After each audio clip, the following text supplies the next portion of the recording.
My name is James Rowlands, and in 2015 I started a Wnr podcast with my friend Dan White. And for 5 years we have brought you the very best of the network, but it's time for a change. Now we don't just confine ourselves to Vinnie Mac, bring you AEW, Impact, NJPW and all the latest from the British wrestling scene. But we will still bring you all our old favourites, including NXT Update, takeovers and live shows for the Big Four. This year we will decide who is the greatest British wrestler in the world, plus so much more. But until we watch everything, we are with you, and we are the WNR.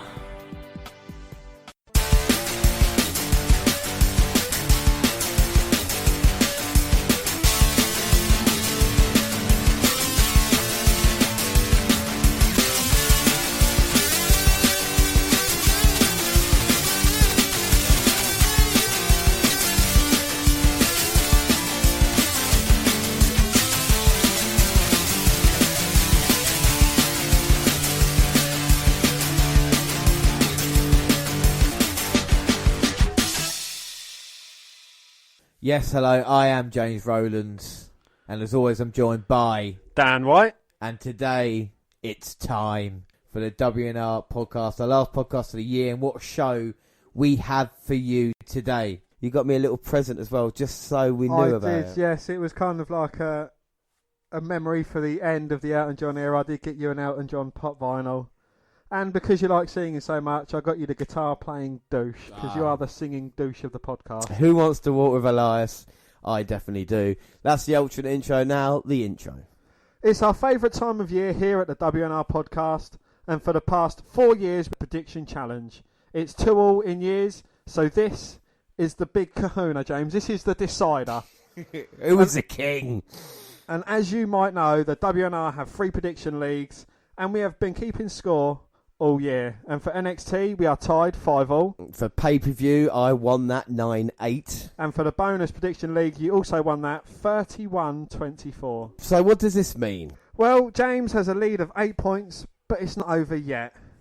At the end of each year, we do year-end predictions for the following year, with points available for a correct answer, so I still have a chance. Well, before we open the envelopes, we are not just coming to the end of the year, but the end of the decade, and later we will have our choices for wrestler, match, and more. Well, we start with a look back at WNR's 2019 Superstar of the Year. Yeah, and there's no doubt that the man was the superstar of 2019. Before we get on to that, though, and talk about our superstar of the year, someone pointed out in an email, a very nice email, that the last episode of WNR Awards, we actually didn't do tag team / stable of the year, you know? Yeah, I think that's because we'd been on the Christmas sherry a bit that night, and, you know, we was in the Christmas spirit and on the Christmas spirit. Without a doubt. So we'll just do that quickly, and I think for me, we talk about stables / tag teams. I think there's only one this year, really, that you can go with, and it's a team.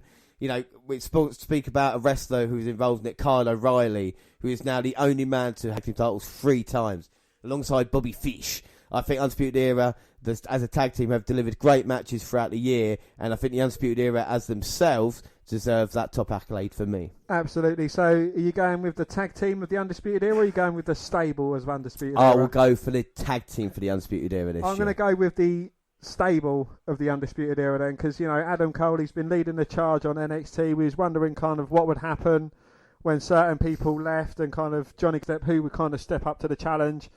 And, you know, for me, my superstar of the year as well. Yeah.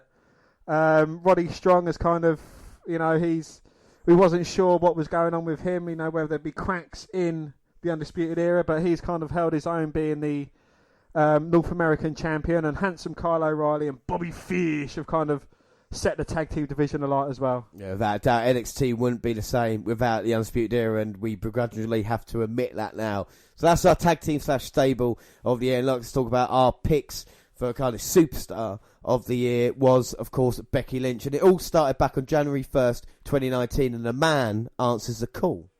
Well, it all started on day one for the man when John Cena showed up on an episode of SmackDown Live, fully expecting someone to come down to the ring and step up to his face. What he didn't expect was for Becky Lynch to be the man to do it.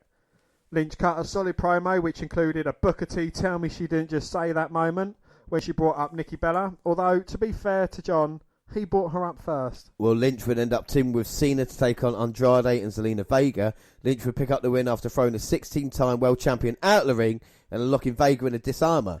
Afterwards, in a symbolic passing of the torch gesture, Lynch would flash a "You can't see me" right in Cena's face.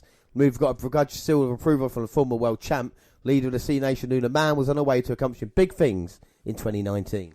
So we move forward to January 27th, 2019, and it is the road to WrestleMania, and it begins here. And Lynch comes up short in her attempt to win the SmackDown Women's Championship. Yeah, the Royal Rumble she did, but she ended up putting double duty at the event. She opened the night taking on Asuka as she tried to win back her SmackDown Women's Championship. Lynch lost the title the previous month at TLC, appropriately in a TLC match. Lynch and Charlotte Flair were at the top of the ladder battling over the belt when Ronda Rousey made her way to the ring and shoved the ladder over. Rousey's interference allowed Asuka to make the climb and grab the gold. Well, Lynch and Asuka put on one of the best matches, not only of the night, but of the year. A hard-hitting exhibition of submission manoeuvres that the Empress of Tomorrow eventually won when she locked in a modified version of the Asuka lock. Lynch had nowhere to go and had no choice but to tap out. Her dream of going to WrestleMania was over. Yeah, none of us believed that then, just like James didn't. Well, later on in the night, a moment happened that still gives me chills when I go back and watch it. Lana was announced as the 30th woman in the Royal Rumble match, but was unable to compete due to an ankle injury suffered earlier. Well, the man came around to seize an opportunity, pleading with Fit Finlay to let her take Lana's place. The capacity crowd at Chase Field came unglued when Lynch strolled down to the ring and stood toe-to-toe with the woman who cost the man her match with Ronda Rousey at Survivor Series. Well, the man overcame Nia Jax, Charlotte and an ankle injury of her own to win the Royal Rumble and become the number one contender for the Women's Championship of her choosing. Didn't take long to find out which one. Lynch showed up down the challenge to Rousey. The man and the baddest woman on the planet were finally going to do battle. On April 7th, 2019, the man makes history. Becky Two Belts was born. For the first time in the 35-year history of WrestleMania, the women would close the show. Ronda Rousey, Charlotte Flair and Becky Lynch would meet in a winner-take-all triple threat match for both the Raw and SmackDown Women's Champions. The man would be the only one to enter the match without gold, but would she leave with it all? But she would leave with it all when she became the first woman in the company to defeat Ronda Rousey. A 3-6 pin and a 3 count by the referee, the man had done it. She came all the way back from a career-threatening injury to do what no woman had done before her. Win the main event of WrestleMania. We can overanalyze the ending to the match all day long, but it doesn't change the magnitude of the moment. This was the moment all her dreams came true. Not only did Lynch become the first woman to win the main event of WrestleMania, but she became the first woman to hold both the Raw and SmackDown championships at the same time.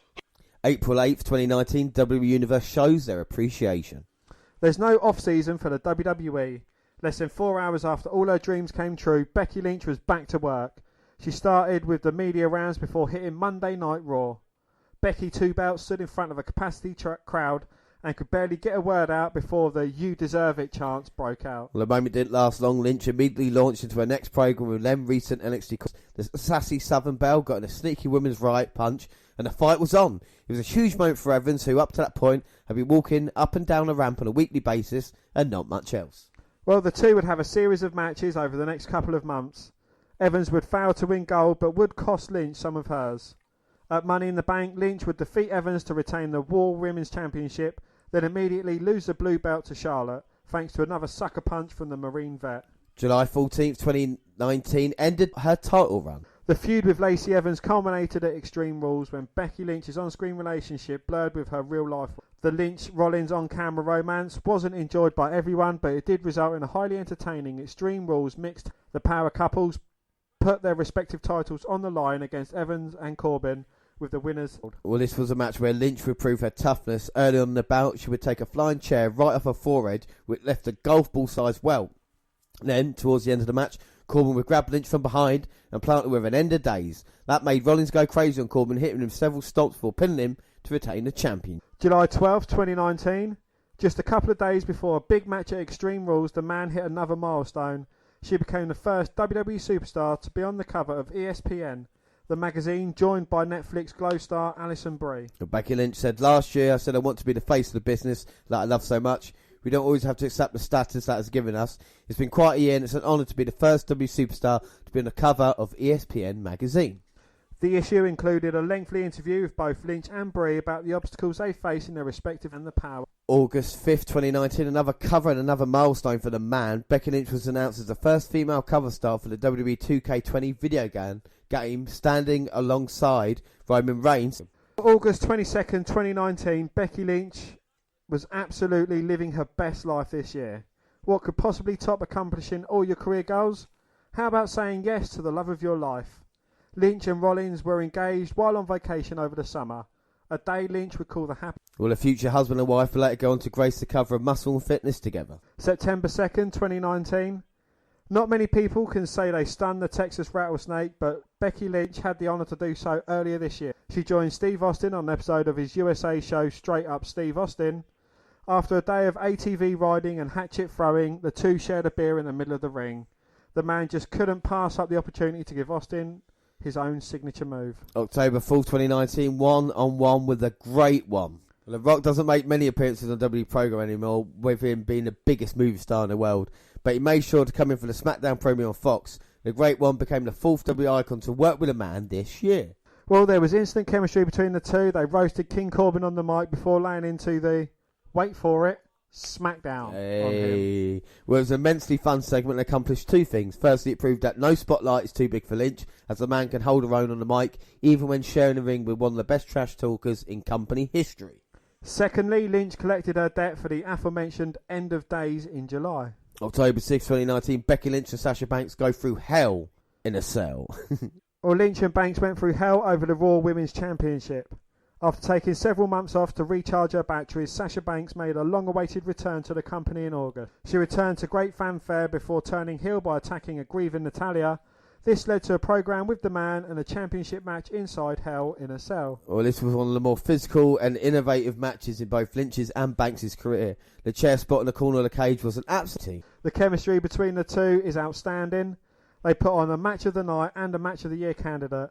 Many in the WWE Universe had this night pegged as one where Lynch would drop her Raw Women's Championship, but once again the man would come out on top. October 11th, 2019, the first overall draft pick. Well, the WWE left zero doubt as to why they're considered the top star in the company. Superstars like Roman Reigns, Bray Wyatt, AJ Styles, Randy Orton, Kevin Owens, Braun Strowman and Sasha Banks were all available, but it was the man Becky Lynch who was selected number one to overall to Monday Night Raw in the WWE draft. November 3rd, 2019, a horrible day. Building hype to Survivor Series. Much of the build-up to the main event of Survivor Series this year centered around Becky Lynch and then NXT Women's Champion Shayna Baszler.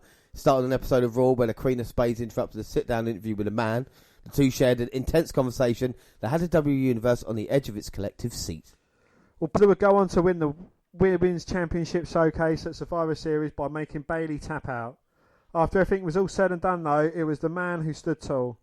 Lynch, never one to take a loss lightly, attacked Baszler during her celebration and put her through the Spanish announce table. Well, the rivalry between these two is far from over. Becky Lynch likes to talk about collecting debts, while Baszler has a debt of her own to collect, and now she's no longer NXT Women's Champion. She'll be free to come collect in 2020. Don't be surprised if Baszler wins a Royal Rumble match and comes after the Raw Women's Champion. November 20th, 2019, the man returns to Full Sail.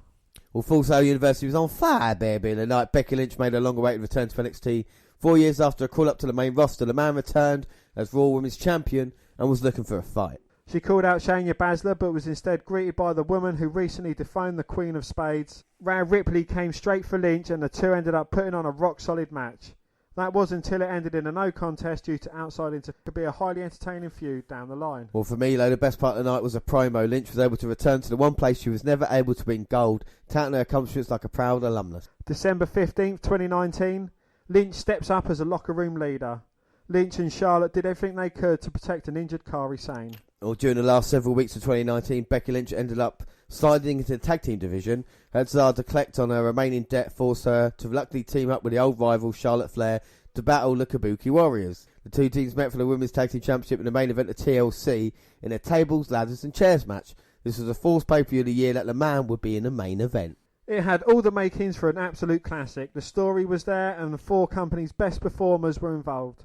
Lynch and Flair specifically had a history of delivering big-time matches when the rules are thrown out. Unfortunately, Kairi Sane suffered a concussion early on in the match. She seemed out on her feet but continued to battle through. It was here that Lynch showed her true Brits in a wrestling ring. As you saw at TLC, Lynch and Flair did everything they could to get Kairi Sane to the finish line safely, despite how it affected the quality of the match. Throughout various points, Lynch was seen talking to Sane before appearing to call an audible to end the match early. Then later on, more footage was released that showed the man taking extra steps to make sure that Sane was out of harm's way for the finish.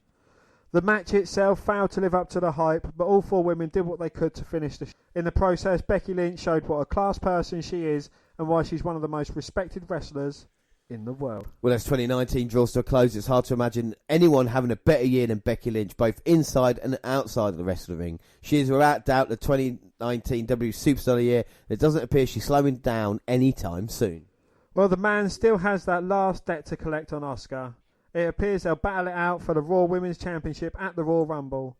Shayna Baszler could be right around the corner as well. Plus, you never know when Ronda Rousey might return to seek her revenge. It appears there's plenty for Becky Lynch fans to be excited about as we into a new... Yeah, so without doubt, 2019, when you look back at everything she did, was the year Becky Lynch. What's your favourite thing that Lynch done this year when you think about it? I just think it's just Becky Lynch being Becky Lynch in general. You know, her return to NXT was good. Her kind of getting the torch passed to her from John Cena as well, you know, kind of giving him the "you can't see me," and John Cena basically saying, well, yeah, you know, you deserve that one. You know, going side by side with The Rock. She's had with some huge former wrestling stars, which is absolutely brilliant. Yeah, I mean, if we can hope for a kind of breakout star or a star who actually is taking it serious now, it will be Becky Lynch, and it's good to see that she can main event a pay-per-view. Like I said, 4 main events this year, and after a while you don't just say, oh, it's women main event again. You just get used to it because Becky Lynch is the main event attraction. And let's see what happens in 2020 for her. But it's been a great... Alright, so we move on to news. And Edge has reportedly signed a new deal with WWE, but now he's squashing that story once again. Well, despite fans going insane over the idea of the rated R... No, sorry. The rated R superstar making a WWE return, that doesn't seem to be the case. We reported via some sources that they had heard Edge re-sign with WWE. The speculation was that Edge could work WrestleMania and possibly in a big show or 2. Well, 2. Edge previously said that he could work a match tomorrow, but on this day, it might not be the case. The WWE Hall of Famer shut down reports of his WWE return in the past as well. He sent out another tweet on Friday morning to seemingly address the story once again. He said, still not, period.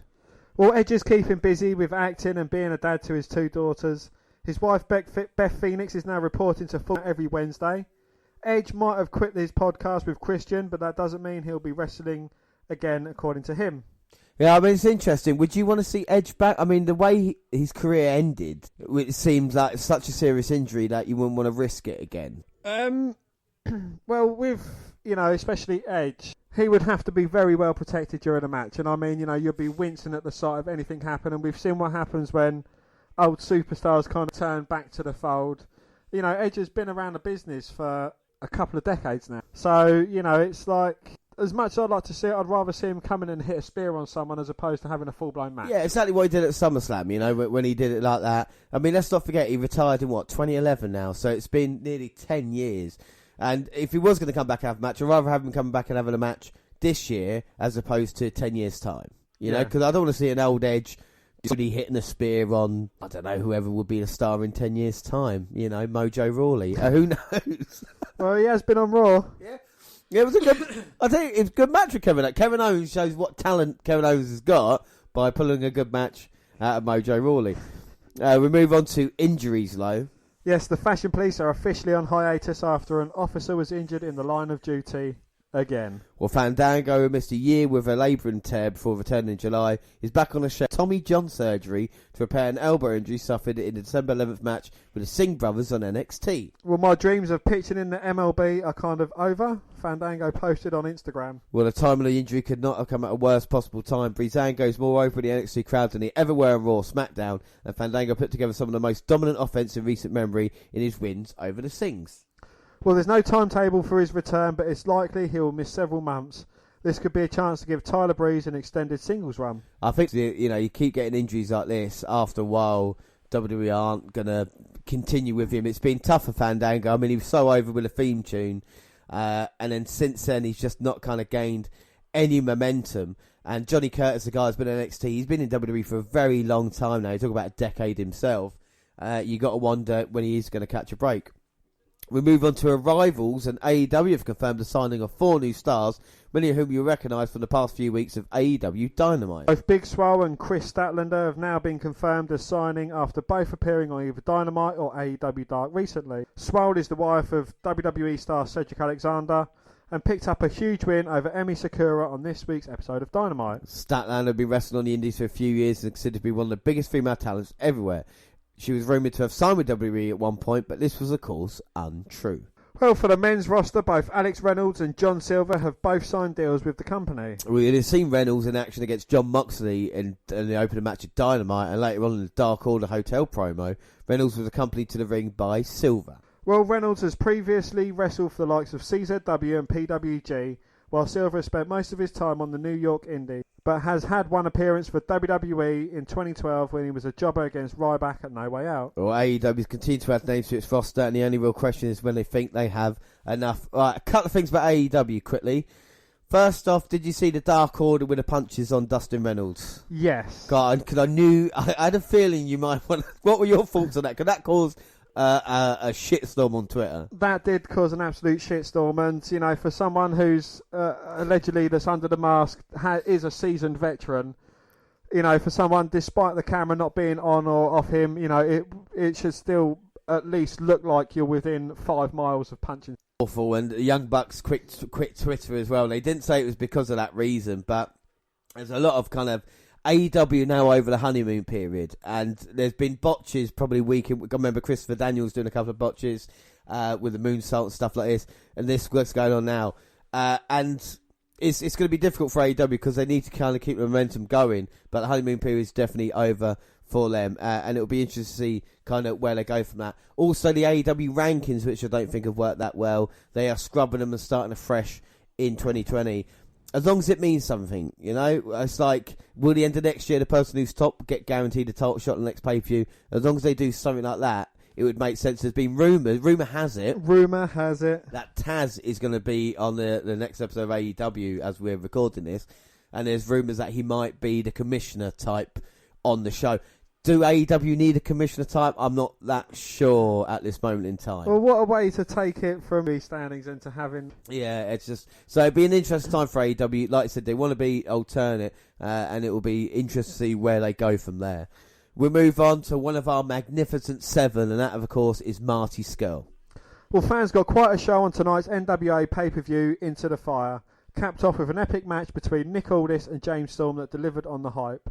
That said, NWA had one more surprise up their sleeves, capping off the big show with an appearance from none other than Marty Scurll. Scurll shocked both the people in the arena and Aldis and Storm, and we can't wait to see what his next move is. Well, let's not forget Scurll looked horns with Aldis previously at the NWA Crockett Cup, but the two had a fantastic match that left Scurll a little bloody. Unfortunately, ended up with him tapping to Aldis.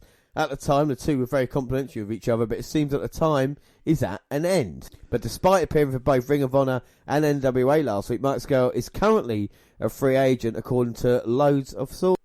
Well, Scurll is one of several Ring of Honor stars whose contracts were expiring, along with Jeff Cobb, Bandido, Brody King, Tracy Williams and Shane Taylor. While it's not clear what the status is for any of those talent, it appears as if Scurll will be working for both Ring of Honor and NWA for the near future. Well, his Ring of Honor contract expired in November. He owns the rights to the Villain Enterprises, and the group were victorious in the main event of the Ring of Honor Final Battle Fallout tapings last week. It also appears that Scurll will be facing Nick Aldis in the main event of the pay-per-view in January. It was noted on sources that Scurll is also booked for another date that's not for either NWA or Ring of Honor. However, that spot is being kept quiet. Well, a lot of people expected Scurll to sign with AEW as he's close for the top stars of the promotion. Has been subtly referenced on a recent episode of Being the Elite. AEW EVP Cody Rhodes recently asked will Scurll possibly join the company in an interview with TalkSport. Oh, right, sorry, yeah. Well, Marty is going to do what Marty is going to do, Cody said. We all love Marty, and anything he does in the next few weeks or months, I wouldn't look at as permanent for him. He's very much testing the waters here and there, and that's pretty much all I can say on Marty. Well, we'll keep you up to date with the latest updates, Scurll. And I think this is a good idea because too many times the wrestler signs with a company and then it's just, that's it, one and done then. And I think with him, there's kind of something old school about it where we still don't know where he's going to go. You know, will it be Ring of Honor? Will it be NWA? Will it be AEW? Could he possibly sign with WWE? He's building excitement for himself. And we'll talk about this. And a guy who's obviously got his character right with the Villain Enterprises. He knows what he wants to do. He's got a mindset. He just doesn't want to be a mid-card. You know, he doesn't want to be a Sean Spears in AEW. He wants to be a main eventer. And I think him doing this is just going to help himself out, you know? I think Marty Scurll has more chance of being a main eventer in NXT than he does in AEW. I would agree with you on that. But I think he has the possibility to be a main eventer wherever he goes if he chooses correctly. Yeah, you know? I'm not disagreeing with that, but you know, you've got the likes of Kenny Omega, Cody Rhodes, you've got MJF, you've got Chris Jericho. You know, you've got a lot of talent already in AEW that are all vying for the top spot. Marty's going to have to kind of work his way up. What's he going to be, part of the elite? Is he going to be hanging on their coattails? They haven't got it all. So, you know, that is something that AEW, I think they need to look into very soon. Otherwise, you know, their mid-card talent is going to get fed up with that. Yeah, I think without a doubt. And it'll be interesting to see what Marty Scurll does in the future as well. But of course, it's the end of the decade and we've had this coming up. But before that, one of our favourite things on the podcast was the CWC. It all started 3 years ago and WWE has started plans for a new cruiserweight division. Well, after scouting the best cruiserweights in the entire world, WWE launched a Cruiserweight Classic tournament in the summer of 2016. Shortly afterwards, the new cruiserweight division manifested in the formation of the new 1 hour show, 205 Live. Well, since that day, a lot of things have happened and it's time to look at all the 32 competitors and their journey into the present day. Well, we'll look at the first round eliminations first and we start up with Kenneth Johnson. Well, after losing to Akira Tozawa in the first round, Johnson made an appearance at 205 Live in 2018. Appears on smaller American indie shows to this day. Fabian Eichner. Well, after his immediate elimination from the tournament, the Italian, trained by WWE legend and huge penis owner Alex Wright, began appearing regularly on NXT TV. Yeah, he impressed officials a lot and began forming a team with German wrestler Marcel Barthel. Joe later became part of the highly successful Imperium stable and it's UK alongside Kingdom United champion East Millicent, Volta and Alexander Wolf. Damian Slater. Well, the Australian athlete is still competing regularly on the country's indie scene. Slater lost to legendary Japanese wrestler Tajiri in his first round but did not give up on his dreams. However, he's reduced his bookings in 2019. Alejandro Saez. Highly promoted as the first cruiserweight wrestler from Chile, he impressed in his first outing against eventual finalist Gran Metalik. He later resurfaced in Pro Wrestling Noah before seemingly ending his career due to a family emergency in 2017. Herve and Gerv Sierra, or the Bollywood Boys. Well, the Bollywood Boys went out in the first round and they were never meant to be a singles act. All the way from India, WWE made it clear they wanted to keep the two real-life brothers on as a tag team. After a brief stint on 205 Live, the duo became the sidekicks of Jinder Mahal. Remember him? Once the former WWE champions suffered an injury, the now renamed Singh brothers both captured the 24/7 championships and are back to competing on 205 Live rather successfully. Tyson Dukes. Well, the 23-year-old veteran and technical expert has not slowed down since battling Zack Sabre Jr. during the Classic. He regularly appears for Smash Wrestling in Canada and is the current NSPW Tag Team Champion alongside Tarek. He has also competed in the 11th edition of the WXW Ambition Tournament in 2019. Arya Daivari. Well, Daivari was signed to the 205 Live roster after the CWC, who is part of the first ever 205 Live angle with Jack and the infamous dual slap. Well, his biggest moment to date came during WWE's Greatest Royal Rumble, where the Iranian interrupted a segment the new Saudi Arabian singing alongside his brother Sean Daivari to a chorus of boos. Well, Daivari later claimed to have received death threats after the segment was done. He has also had several chances at the Cruiserweight Championship and has acted as a manager of Hideo Itami in the past. Well, currently Daivari De Niro is referred to as 205 Live's original alongside former foe Jack Raul Mendoza. Well, not much has changed for Raul Mendoza in the 3 years since the Cruiserweight Classic has ended. He's still signed with WWE and used as an enhancement talent on NXT TV. However, more recently he also began appearing on 205. Anthony Bennett. Gordon Bennett. Well, Tony Nese finished off Bennett in 6 minutes and then he was never heard from again. Well, at least not in WWE. Well, Bennett is still a regular on small American indie shows, hoping for a breakthrough. Sean Maluda. Maluda is a semi-regular part of NXT TV, usually serves as an enhancement talent. He regularly competes for AFA's WXW promotion and recently underwent a makeover at the hands of Eddie Kingston in Evolve. Clement Petois. Well, Petois returned to Europe after competing in the Cruiserweight Classic. Well, he's regularly in the relatively small French indie scene. Yes, French has an indie scene. And also appeared for Wrestling Cult in Germany, Progress and POW from time to time. The man, who now calls himself Tristan Archer, also holds the PWA European All-Star title, as well as several other champions. Damak. The urban German returned back to Germany after his brief stint in the USA. He was part of the WXW's Rise faction before suffering a nasty back injury. This injury prevented him from returning to full form ever since.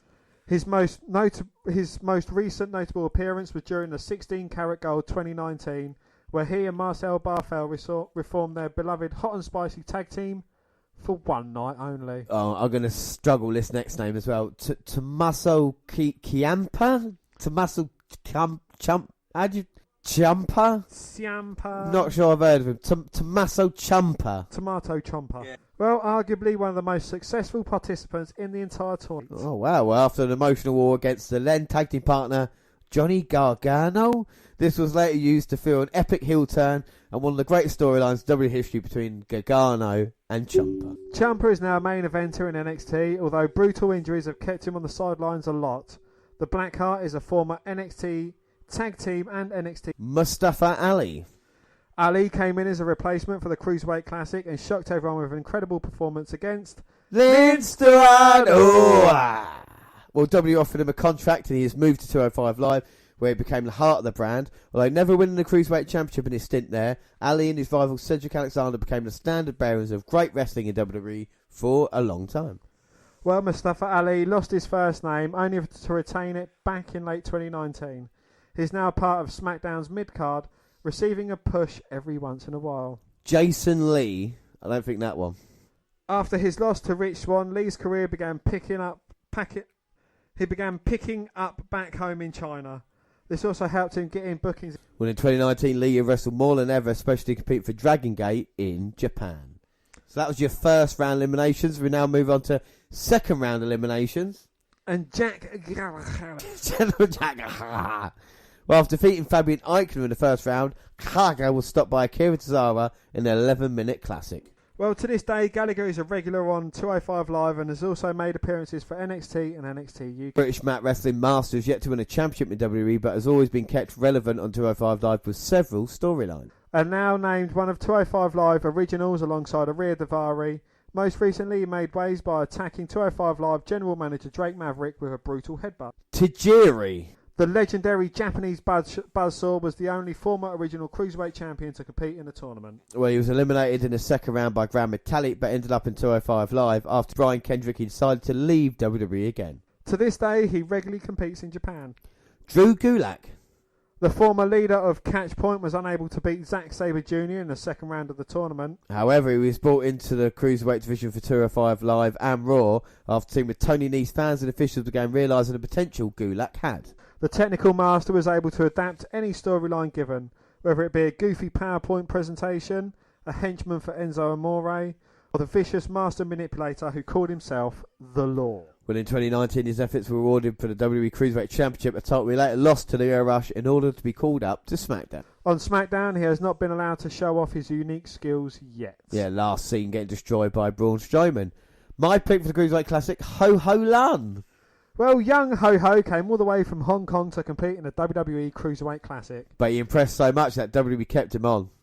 While mostly being used as enhancement talent, he was described by his peers and trainers as one of the nicest and most helpful people around. And don't you just love him? Great, isn't it? That's why I picked him. Well, in August 2017, he asked for his release in order to take care of his mother back home in China. What a guy. I love him even more for that. Ho Ho Lun returned to full-time wrestling in late 2019, mainly for Dragon Gate in Japan. Tony Nese. After the tournament, Nese began counting his 8 abs on 205 Live while making his entrance. A gimmick so awesome, WWE booked a storyline to get rid of it twice, but neither 205 Live general manager Drake Maverick nor Enzo Amore were able to take Nese off doing it. He began building up steam when he decided to team with Cruiserweight champion Buddy Murphy in late 2018.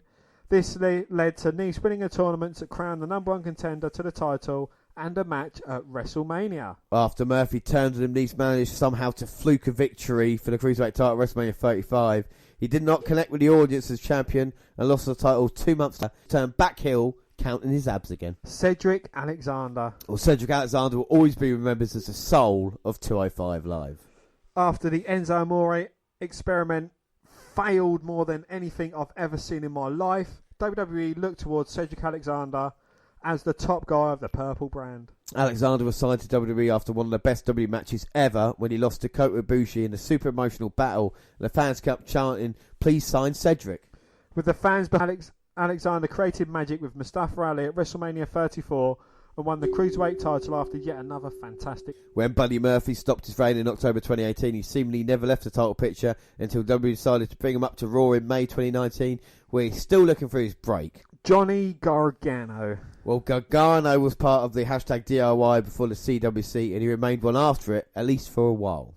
Him and Ciampa won the NXT Tag Team Championships, managed to win the North American title and NXT title on his own. Well, this made Gargano Triple Crown champion NXT, but also the most accomplished man coming out of the Cruiserweight Classic. Gargano is currently among the best wrestlers in the world, unable to have a bad match or storyline, and the Cruiserweight Classic was part of this epic journey. Vince Dorado! Well, a former member of the celebrated Shikara stable, Brigitte de Classes, was also signed by WWE after the... On 205 Live, he was usually positioned as an enhancement talent before forming the Lucha House Party with Kalisto and Grand Metalik in late 2018. Well, his first championship storyline came when Daivari tried to cause dissension between him and his teammates. This gained Dorado a shot at the Cruiserweight title at Clash of the Champions 2019. After the trio got drafted to SmackDown, the storyline was quietly dropped. Quarterfinal eliminations, Akira Tozawa. When Ali and Alexander are the heart and soul of 205 Live, Tozawa is the backbone of the entire division. Well, Tozawa only held the Cruiserweight title for a week in 2017 while being part of titles worldwide, and squared off with all of them. No one has received as many championship chances as Akira Tozawa. He also made the most appearances on 205 Live by a mile. Well, his most recent title match came in November 27th, 2019 episode of NXT against Leo Rush. While now being on Raw, Tozawa keeps getting booked, and he has got him. My pick, Noam Dar. Well, Dar was unable to take down Zack Sabre Jr. during the Cruiserweight Classic. Well, a man who is certainly not a dafty made waves by forming an alliance with Alicia Fox on 205 Live.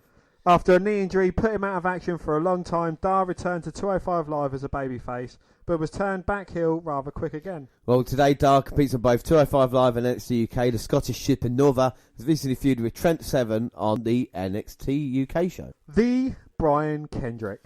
Well, former record WWE Tag Team Champion Brian Kendrick was brought in by WWE for the tournament as a redemption storyline.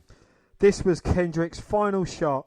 When he lost to Kota Ibushi in the quarterfinals, the emotional hug between him and his friend Daniel Bryan got everyone tearing up. Bringing in Kendrick for 205 Live seemingly was a no-brainer. However, WWE used him as a heel right here, there and then. He won the Cruiserweight Championship in late 2016. The Brian Kendrick is a character on the show. Well, one of Kendrick's first feuds in 205 Live was against Akira Tozawa, where he tried to teach Tozawa his knowledge about Cruiserweight wrestling. Tozawa refused to listen and won the feud. Kendrick then tried the method on various different characters before eventually finding Jack, completely turning the man around.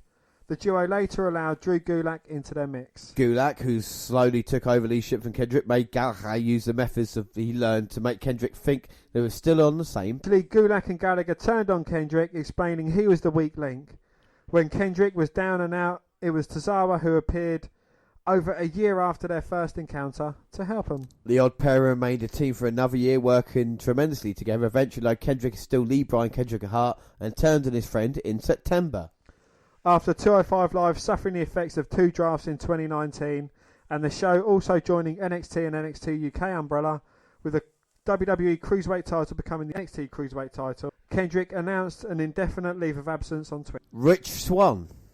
The outlandish Rich Swann caught on fantastic with the WWE fan base down in the Full Sail Arena. Well, this got Swann to be part of the 205 Live after the tournament. On a premiere episode of 205 Live, Swann won the Cruiserweight Championship off the Brian Kendrick. After being attacked by the returning Neville, Swann entered a feud with him over the strap. In February 2018, he and WWE mutually agreed upon a release due to domestic violence reports surfacing. However, these issues were addressed and Swann is now back on track. First he signed with Impact Wrestling, and then he wrote a song about Wrestle Talk at MediaCon. In 2019, Swan still competes for Impact Wrestling, being a former X Division champion. Semi-final eliminations. My man, Zack Sabre Jr. So my third pick in the Cruiserweight Classic. I've not heard any of your picks yet, Dan. Let's see if we get on to that. Well, mine weren't eliminated that early on.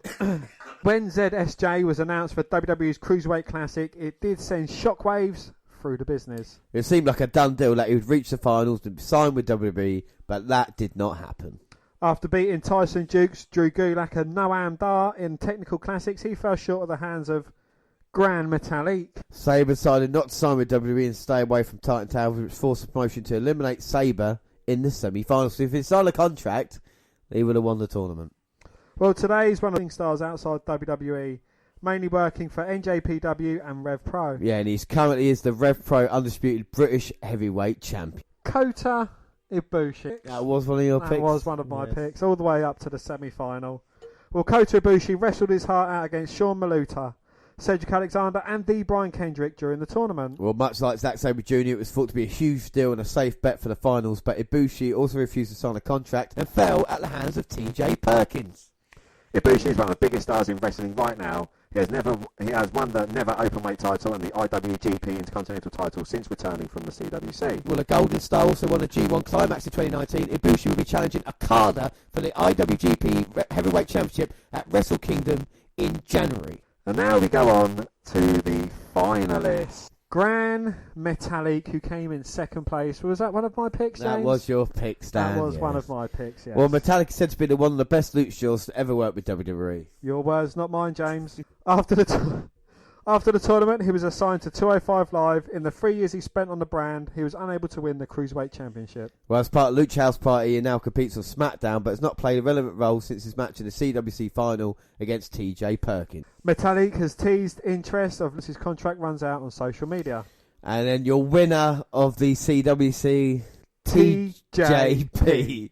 And Dan, I hate to say it, but yes, your pick. So was that my pick? Both my picks was in the finals, yes. And enough one of mine got to the semi-finals. Yes. So that means your pick got to the semi-final. That means one of my picks must have beaten your pick. Yeah, I would say yes. Yeah. Okay, right. Yeah, just making sure. Gran Metalik. Well, TJP won the WWE Cruiserweight Classic and was also awarded the new Cruiserweight Championship for it. Well, Perkins, who competed in TNA as Manic and Suicide prior to this, was always believed to be an emergency solution since both Zack Sabre Jr. and Kota Ibushi had chosen not to sign with WWE. But he still won it, though, didn't he? He still won it, but yeah, well, that's all that matters. After coming to 205 Live, he was unable to connect with the crowd, and WWE put the title on the Brian Kendrick after just over a month. Well, Perkins was then renamed TJP and had various pointless matches on 205 Live before the company decided to turn him heel again. He was also unable to connect as a heel, even when put into a story with Neville, who was very over at the time. In February 2019, WWE ended the experiment of TJP and released him from his contract. After a short stint with MLW, he returned to Impact Wrestling and also stated to appear on the NJPW shows in autumn 2019. So looking back on the CWC then, Dan, we had 32 guys, and even your picks in the final, when you look about what they've done since then, has not been as good as maybe the guys, quarterfinal wise. But they weren't my picks to go on and do something good, James. They was my picks to go on and win the tournament. Yes. To have 3 out of the 4 people in the semi-finals and 2 of them going on to the final. I mean, that is just outstanding. Well, I agree with you, but it's weird to see, like I said, TJP the winner. Is I think that the kind of shining lights. If you look at Gargano and Ciampa and what they've accomplished since then, obviously, Ali and Alexander as well are kind of the guys. Jack Gallagher, he's one that we kind of watched really closely. He's kind of fizzled out a bit now since then. And you look at people's success outside, of course, Kota Ibushi and Zack Sabre Jr. are kind of guys who are really bringing it in NJPW as well, and that'll be interesting to see what happens. But that is the CWC. So that was the CWC, and we move on, and of course it's the end of the decade, and here at the WNR we are asking ourselves 6 simple questions. Wrestler, promotion, pay-per-view, match, moment, and feud. So we start off, and there have been so many moments. Let's have a look at the best before both of our number ones. And the first moment we're going to look back on is The Rock returning. When The Rock left WWE for Hollywood and distanced himself from his pro wrestling career, many fans assumed that we would never see him in another match. We sure got that one wrong. Well, a great one made sporadic appearances on WWE television to promote movies and such, but he returned for his first major role as the host of WrestleMania 27. At the end of the night, he ended up helping The Miz retain the WWE title over John Cena to kick off a year-long feud that led to their showdown at WrestleMania 28. Well, The Rock was one of the biggest stars to come from the world of professional wrestling, and to see him return to the place that made him famous was a treat for fans of all ages as well. As one of the best promo men in the history of WWE, he and Cena engaged in a war of words for months before they finally met in the ring. The Brahma Bull has had a handful of matches since then, but nothing will compare to that feud with Cena in terms of star power and hype. WWE let the program build for an entire year. That is not something you can just do with anyone. Our next one is Brock Returns. Well, when Brock Lesnar left WWE in 2004, after what you might have thought being the best 2-year run for a rookie in the rest of the history, it looked like he had moved on for good. He went out and made a name for himself in UFC and became one of the biggest draws in the sport's history. And he even survived a near-fatal bout with diverticulitis and returned to defeat Shane Carwin to become the undisputed UFC heavyweight champion. When his music hit on the April 2nd 2012 edition of Raw, the day after WrestleMania 28, the WWE Universe exploded with cheers for the Beast incarnate. Ever since that night, Lesnar has been carving a path of destruction. He has defeated almost every big star in the company for over 7 years while losing only a handful of matches. Well, it's hard to think of anyone who's been booked to be more dominant than the Beast in WWE history.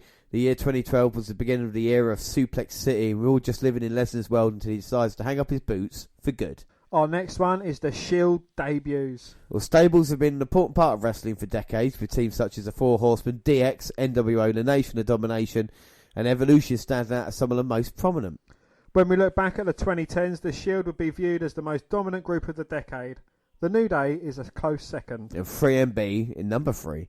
Well, Roman Reigns, Seth Rollins and Dean Ambrose all found success with the group and went on to become Triple Crown and Grand Slam champions in a company of their own. Most stables have one or two standouts, but it's rare that every member of the team goes on to win at least one world title. Well, the Shield's first appearance on the main roster during the main event on November 18th, 2012, they attacked Fireback and Cena, allowing CM Punk to get the win. Those first 2 years before Rollins betrayed the group was a textbook case of how to book a stable so every member looked strong. There were no weak links and no clear leader. Each man brought something different to the group to create a cohesive unit. That night at Survivor Series gave them the momentum they needed to become one of the most iconic groups in WWE. Well, WWE opens the Performance Center. Well, pro wrestling schools have existed for decades, but once the WWE opened the Performance Center in Orlando, Florida, every other school looked in. Well, this is not to say there aren't tons of great places to get a wrestling education. Plenty of wrestling schools are run by veterans who impart great knowledge to their students. Well, nobody else has the resources of the WWE. Though a few could dream of being able to afford the kind of facility where the men and women of the development train their craft. Well, the PC gives WWE the ability to control superstars' training from the ground up to offer them skills to succeed when they eventually appear on television. The training centre opened July 11th, 2013, with a second facility in Enfield, England opening earlier this year. The goal is for WWE to continue opening performance in the world. Giving young wrestlers access to this kind of equipment and resources usually only seen with pro sports teams are helped in many ways. After a main roster star being out with an injury, the PC is where to go to shake off the ring rust and rehab the body. It's an expensive thing to operate, but it already proved a worthy investment, especially for those who have benefited. The launch of the... It seems like only yesterday we were paying upwards of $50 for every WWE pay-per-view without any additional content beyond those few hours. Well, the WWE Network changed all that and we're now spoiled by getting to pay $9.99 a month for pay-per-views and several hours of original programming every month, in addition to thousands of hours of previous shows from WWE, WCW, ECW and several other promotions from the past. WWE is now in the same category as Netflix and Disney+. It is a monthly streaming service most fans won't think twice about when they are billed every month because the price. On February 24th, 2014, WWE Network launched in the US and gave fans access to more content than they could possibly watch, and the future of the business was forever changed. The first event broadcast live on the network was NXT Arrival, but the first major pay-per-view after the launch was WrestleMania 30. Both shows received critical acclaim and helped the new service cement itself as a place to go for WWE content. WrestleMania 30. Well, WWE treats WrestleMania like it'll be the most important, but you would be hard-pressed to find an even more significant from the last decade than WrestleMania 30. Well, the card features such moments as Cena defeating Bray Wyatt, Cesaro winning the first Andre the Giant Memorial Battle Royal, and the apex of the Yes Movement with Daniel Bryan winning the WWE Championship by defeating Triple H before beating Randy Orton at the main event. The night also featured one of the only times we have seen Hulk Hogan, The Rock and Stone Cold Steve Austin share a ring, and a few Steve Weisers to kick off the show. I mean, even the more forgettable moments like the Shield going over Kane and New Age Outlaws can be watched again and enjoyed years later.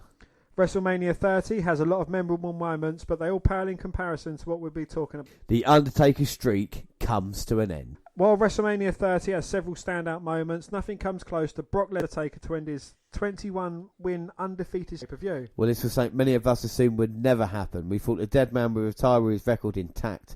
The Beast Incarnate had other plans. After 3 F5s, Undertaker could not answer the 3 count and the Beast was declared victorious. The crowd and the millions of fans watching around the world were in complete shock. Well, the entire stadium was sapped of its energy in that one split second. Many stood in silence while others booed the decision to give part-time Matt like Lesnar such a prestigious honour. We still talk about it over 5 years later, and that is how significant this moment was in both men's careers. There is a good chance we'll never see another streak like this in the future because few have the longevity and the star power of them. It was a controversial decision to say the least, but it probably didn't divide people as much as Star Wars: The Rise of Skywalker. Evolution pay-per-view. On February 23rd, 2015, the Bella Twins faced Paige and Emma in a match of Raw that lasted less than a minute. Social media movement with the hashtag Give Divas a Chance. For years, WWE have been treating its women's division like a sideshow, and fans were sick of seeing talented performers not being given the same opportunities. Well, thankfully, WWE took notice and implemented changes that led to the Women's Revolution. Less than 4 years after the inciting match in Raw, the division was given its own pay-per-view on October 28th, 2018, with a fitting title, Evolution. The card featured moments like Toni Storm winning the Mae Young Classic, Lita and Trish Stratus returning to defeat Mickie James and Alicia Fox, Becky Lynch retaining her SmackDown Women's Championship against Charlotte Flair, and Ronda Rousey making Nikki Bella tap to... It was a night that many would have thought impossible just a few years earlier. It was a combination of a lot of hard work by a lot of dedicated people. WWE did not hold a second event this year, but part of the reason was women are no longer viewed as separate from... Many shows have been main evented by members of the division, and we are sick of talents coming from NXT and NXT U to ensure the trend of great women. Kofi Kingston wins the WWE Championship. When WWE sets its mind on something, it can rarely be. However, the company occasionally sees a grassroots movement growing and decides to adjust its plans accordingly. Well, this happened with the Yes Movement and the Women's Revolution. The most recent example happened earlier this year when Kofi Kingston became the WWE Champion at WrestleMania 35. For over 10 years, he has been a mainstay in WWE. He has had numerous standout moments at the Royal Rumble and won just about every title the company has to offer, except the big one. Or when he replaced Mustafa Ali in a gauntlet match on the February 12th edition of SmackDown, he ended up lasting roughly an hour against some of the best the Blue Blood had to offer. The fans took notice and threw their support behind the veteran of the New Day. Kingston defeated Bryan for the title at WrestleMania 35 to begin a 6-month reign. It was an important moment both culturally and professionally for a man who had given his body to... Well, it was a feel-good moment of the year for a superstar who deserved the honour as much as anyone in the company. So, number one on our list. Dan, what is your moment of the decade? Mine is CM Punk's pipe bomb. Do you know, say, great minds think alike, because mine also is the CM Punk pipe bomb. Well, when it comes to WWE being able to have a good match is not only the thing that makes someone a star, they also have to be able to carry a promo. Most successful superstars usually end up being the best talkers who can also wrestle. We look back at the thousands of promos delivered during the past decade. Nothing stands out as much as CM Punk's famous pipe bomb promo. It all happened on June 27th, 2011 episode of Raw. Punk had just finished attacking John Cena when he sat down on the stage and proceeded to deliver one of the greatest work shoots in the history. Everything he said resonated with fans, and it showed WWE was willing to give him a platform like never before. The company trusted him with a hot mic for one of the most memorable segments. The entire speech dictated Punk's character for the remainder of his time with the promotion, and it will stand out for years as one of the best. Yeah, I mean, I actually remember seeing that on Raw, and I actually couldn't believe what we were seeing at the time. It was kind of so shocking there. He was breaking the fourth wall, saying hi to Colt Cabana, saying he might go to Ring of Honor and everything like this, and having his mic cut off when he was just about to have a go at Vince McMahon. He was just kind of perfectly played, and I think that's why it's got a kind of number one moment of the decade. We just wait for another superstar to kind of have a breakout moment like that as well. We move on to pay-per-view, and my pay-per-view is Money in the Bank 2011. It took place on July 17, 2011 at the Allstate Arena in the Chicago suburb of Rosemont, Illinois. And we'll run through the card because I think it was a really, really good card. Well, we had a SmackDown Money in the Bank ladder match for a World Heavyweight Championship contract. Yeah, Daniel Bryan defeated Cody Rhodes, Heath Slater, Justin Gabe, Kane, Sin Cara, Sheamus, and Wade Barrett. We had a singles match for the WWE Divas Championship. Kelly Kelly, the champion, defeated Brie Bella with Nikki Bella. Mark Henry defeated The Big Show. The Raw Money in the Bank ladder match for the WWE Championship contract. Alberto Del Rio defeated Alex Riley, Evan Bourne, Jack Swagger, Kofi Kingston, The Miz, R-Truth and Rey Mysterio. We had a singles match for the World Heavyweight Championship. Yeah. Christian defeated Orton by disqualification. Yeah, if Orton was disqualified, if there was poor officiating, Orton would lose the title. So it's basically stacked against him. And the main event was the WWE Championship. Yeah, it was CM Punk defeating John Cena. If Cena did not retain the title, he would be fired. But speaking of that match, my match of the decade is CM Punk versus John Cena. Before we move on to that, Dan, what is your pay-per-view? My pay-per-view is Money in the Bank 2011. What is your pay-per-view? My pay-per-view is NXT TakeOver Chicago 2. Ooh. And in the early or the pre-show matches, you had Bianca Belair defeating Dakota Kai in a singles match. And you had the War Raiders Viking Experience, Hanson and Rowe, before they changed their name, defeating the Mighty. That's Nick Miller and Shane Thorne. And then you had the era, Kyle O'Reilly and Roderick Strong. That's before Bobby Fish came back with injury, with Adam Cole, defeating Danny Burch and Oney Lorcan to retain the NXT Tag Team Championships. You had your man Ricochet as well in action, defeating the Velveteen Dream. I remember that quite well. You had Shayna Baszler defeating Nikki Cross by technical submission to retain the NXT Women's Championship. And you had your man again, Ali B, defeating Lars Sullivan in the singles match for the NXT Championship. I had Tommaso Ciampa defeating Johnny Gargano in a Chicago street fight that lasted 35 minutes. Yeah, so it's weird that both our picks were held in Chicago, and I think that just shows you how great it is. So we'll move on to match, and my match is CM Punk versus John Cena. I mean, everything fell in place for WWE to tell such a story that continues to echo in the minds of fans around the world. It was a culmination of more than 2 years in the career of CM Punk. The night of July 17th, 2011, as CM Punk is John Cena for the WWE Championship and the Money in the Bank pay-per-view in Chicago, Illinois. John Cena and CM Punk told a near-perfect story in the lead-up to and then the execution at Money in the Bank outside of Chicago. Well, Punk still hadn't officially re-signed with WWE as he entered Allstate Arena for Money in the Bank. He had agreed to a 2-day extension just to make it to the pay-per-view, but WWE officials were trying to get him to commit to a long-term contract before deciding on a finish for the main. After 2 years of being on the fence, Punk finally signed the dotted line hours into the pay-per-view. Well, when the show started, I was still at the door, Punk said. Vince said, "You have me over a barrel here. I wasn't in this for silly demands. It wasn't even about the money. It was simply 100% about the respect and being placed on the card where I deserved to be." Even though Punk was officially back under contract, it happened behind closed doors at the very last moment, which meant the 14,815 fans packed into the Allstate Arena were left to continue speculating. One of those fans seated in Section 1, Row 1, Seat 7 was Chicago native and WWE superfan Frank the Clown. Well, no one knew what the outcome of the match was going to be, said Mysterio, who was bought the ticket from a scalper right before the show. Punk's contract was legitimately expiring. It was one of the few times I can remember that going into the show, no one had a clue what the outcome was going to be. There was definitely a buzz. Well, the electricity pulsating throughout the arena was palpable from the second the Punk sketch ended.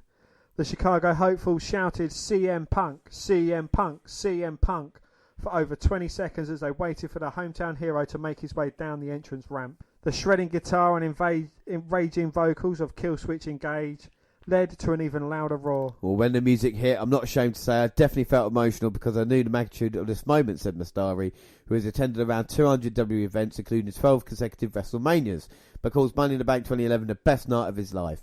It was just pure emotion. I've never seen anything like it. This was a raw hometown emotion. It's so cool because it's 15,000 people in unison supporting the one kid from Chicago who made us proud all these years. Well, Punk has always had a special connection with his hometown crowd, but on this night, the reception he received at the Allstate Arena was reminiscent of Michael Jordan at the United States. Punk's humble beginnings across the Midwest independence, his straight-edge lifestyle, and the very real emotions driving the storyline made him more than a wrestler to the city of Chicago. He was one of their own who had made it big. Well, I'd never seen this much hometown emotion, said commentator Jerry Lawyer, who was arguably more popular in his hometown of Memphis than any wrestler ever. Well, once his music stopped, Punk sat cross-legged inside the ring as he waited for Cena. Cena, who had drawn split reactions from the crowds ever since taking off as the face of WWE, seemingly knew the drill by now. About half the crowd would chant, "Let's go Cena," while the other sucks. But this wasn't going to be the case on this night. No, Cena was undeniably the bad guy in this match, the one who represented everything Punk said in his infamous pipe bomb promo. Punk wasn't on any collector's cups or starring in WWE films. He wasn't being promoted as the face of the company or main event at WrestleMania like Cena was. Punk represented something entirely different to fans. Someone who didn't feel like he was manufactured fresh off the WWE assembly line, had more in common with the people sitting in the crowd than he did with those in the locker room. Punk was destined to succeed no matter how the match played out, because of the fans who had completely bought into the well-crafted story arc so completely and the once-in-a-lifetime atmosphere in Chicago that night. But then, on top of it all, Cena and Punk put on an all-time classic. Yeah, they were the puppet masters in the ring, playing with the emotions of the crowd with every stiff strike, grappling exchange in near full. Neither former pulled off anything too crazy, especially by today's standards, but they didn't have to. Punk and Cena let the gravity of the storyline add a layer of drama to every move. Well, this was more than just a great match, but a career-making moment, some twat said in his interview in the Wrestling. Giving the match a 5-star out of 5 rating, the first WWE bout so recognised and still the last main roster WWE match that was so recognised. Yeah, this was one of those matches that people remember for the rest of their lives, Booker T said on commentary during the heat of the contest. Forever, Michael Cole added. It all ended perfectly, with my man still playing up the thought of CM Punk or that night, win or lose. He ran down to the ring while Cena had his patented STF locked in to try and call for a premature decision. Cena refused to win that way, stopped it from happening and rolled back into the ring just in time for CM Punk to get Cena up for the go to sleep, allowing Punk to pick up the pinfall victory. Well, the crowd exploded in a state of euphoria and disbelief as Punk held the title aloft and then dodged the Money in the Bank briefcase cashing from Alberto Del Rio. Punk jumped off a barricade, blew a kiss to McMahon and ran into the sea of Chicagoans to celebrate his first WWE Championship win. Well, few things in Punk's WWE career worked out exactly as he hoped, but this was as close to a perfect moment as it ever got. Yeah, without doubt. I mean, for me, that week, a couple of weeks in 2011, where you had the CM Punk pipe bomb leading into Money Back, like I said, we do predictions for every show, but at that time you just didn't know which way it was going to go, did you? You know, and I can see you wearing your CM Punk top as well, and this is like Punk has had such a huge impact on the decade of wrestling, even though he only wrestled up until kind of 2014. So that was my match. Another match I just want to say that I loved as well was Pete Dunne versus Tyler Bate from NXT TakeOver Chicago. Those two men put on an absolute clinic, but I think when you talk about WWE matches, I think that stood out on top. What is I know it's a difficult decision, Dan. What is your match, do you reckon, your match of the decade? My match of the decade was Gargano versus Ciampa. And which one, I hear you asking? Yeah, which one? Well, it was TakeOver, New Orleans, and it was their unsanctioned. Well, that is your choice, but we will be going on to that right now as well, because you talk about feuds of the decades, and I think there can only be one. We talk about Punk and Cena, talk about Randy Orton and John Cena, we talk about AJ Styles and Dean Ambrose, whoever else they're feuded with.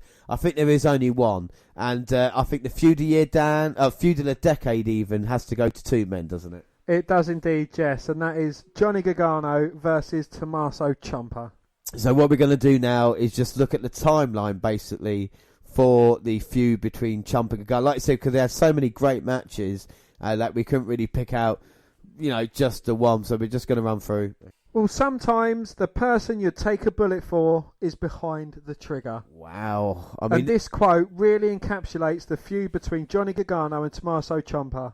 A journey of friendship, betrayal and ghosts that continue to linger in the background. Right, so we're going to highlight the pivotal moments throughout the feud and provide a detailed timeline of events. So here we go. We start off, and we talked about earlier, actually, the CWC. Well, if we're going to start discussing this feud, we need to look back to late June of 2016. It was the first round of the Cruiserweight Classic. We're heading into the match. The story was centered around tag team partners forced to tear each other apart in an effort to advance. Barrow and Renale even echoed that statement. Well, the match lasted just over 10 minutes, with the real compelling aspect being Ciampa's unwillingness to pull the trigger as he contemplated landing the running knee from the corner. But ultimately, the Psycho Killer had a moment of compassion that cost him the match. Yeah, in the end, Gargano rolled up Ciampa to advance to round two. To be honest, it was more of a survival than it was a win.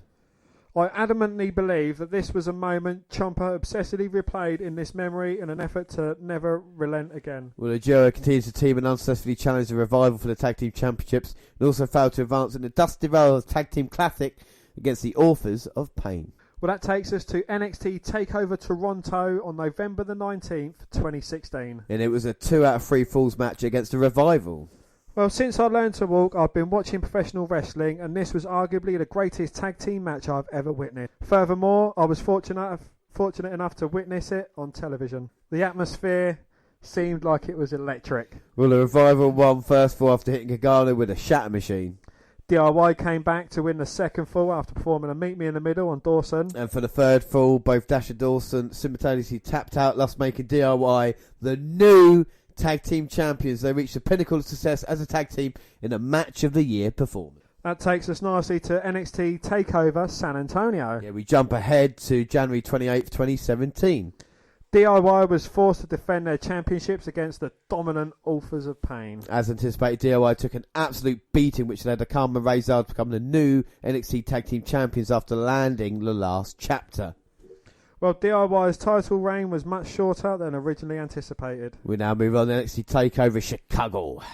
Well, after a failed attempt at regaining the NXT Tag Team Championships at TakeOver Orlando, DIY finally earned a one-on-one rematch against the Authors of Pain in an effort to regain their championships at TakeOver Chicago on May 20th, 2017. Well, since the stipulation was a ladder match, you would think that much more agile DIY possessed the advantage, but despite a valiant effort, they fell short. As they walked up the ramp together during the conclusion of the show, I can only imagine that Ciampa was continuing to replay that moment in memory from the Cruiserweight Classic. These losses were Johnny's fault, and Tommaso Ciampa wanted to recapture his moment. But Ciampa then grabbed Gargano by the back of his head and later proclaimed, "This is my moment." He proceeded to throw Johnny Gargano into the LED board and then landed multiple running knees.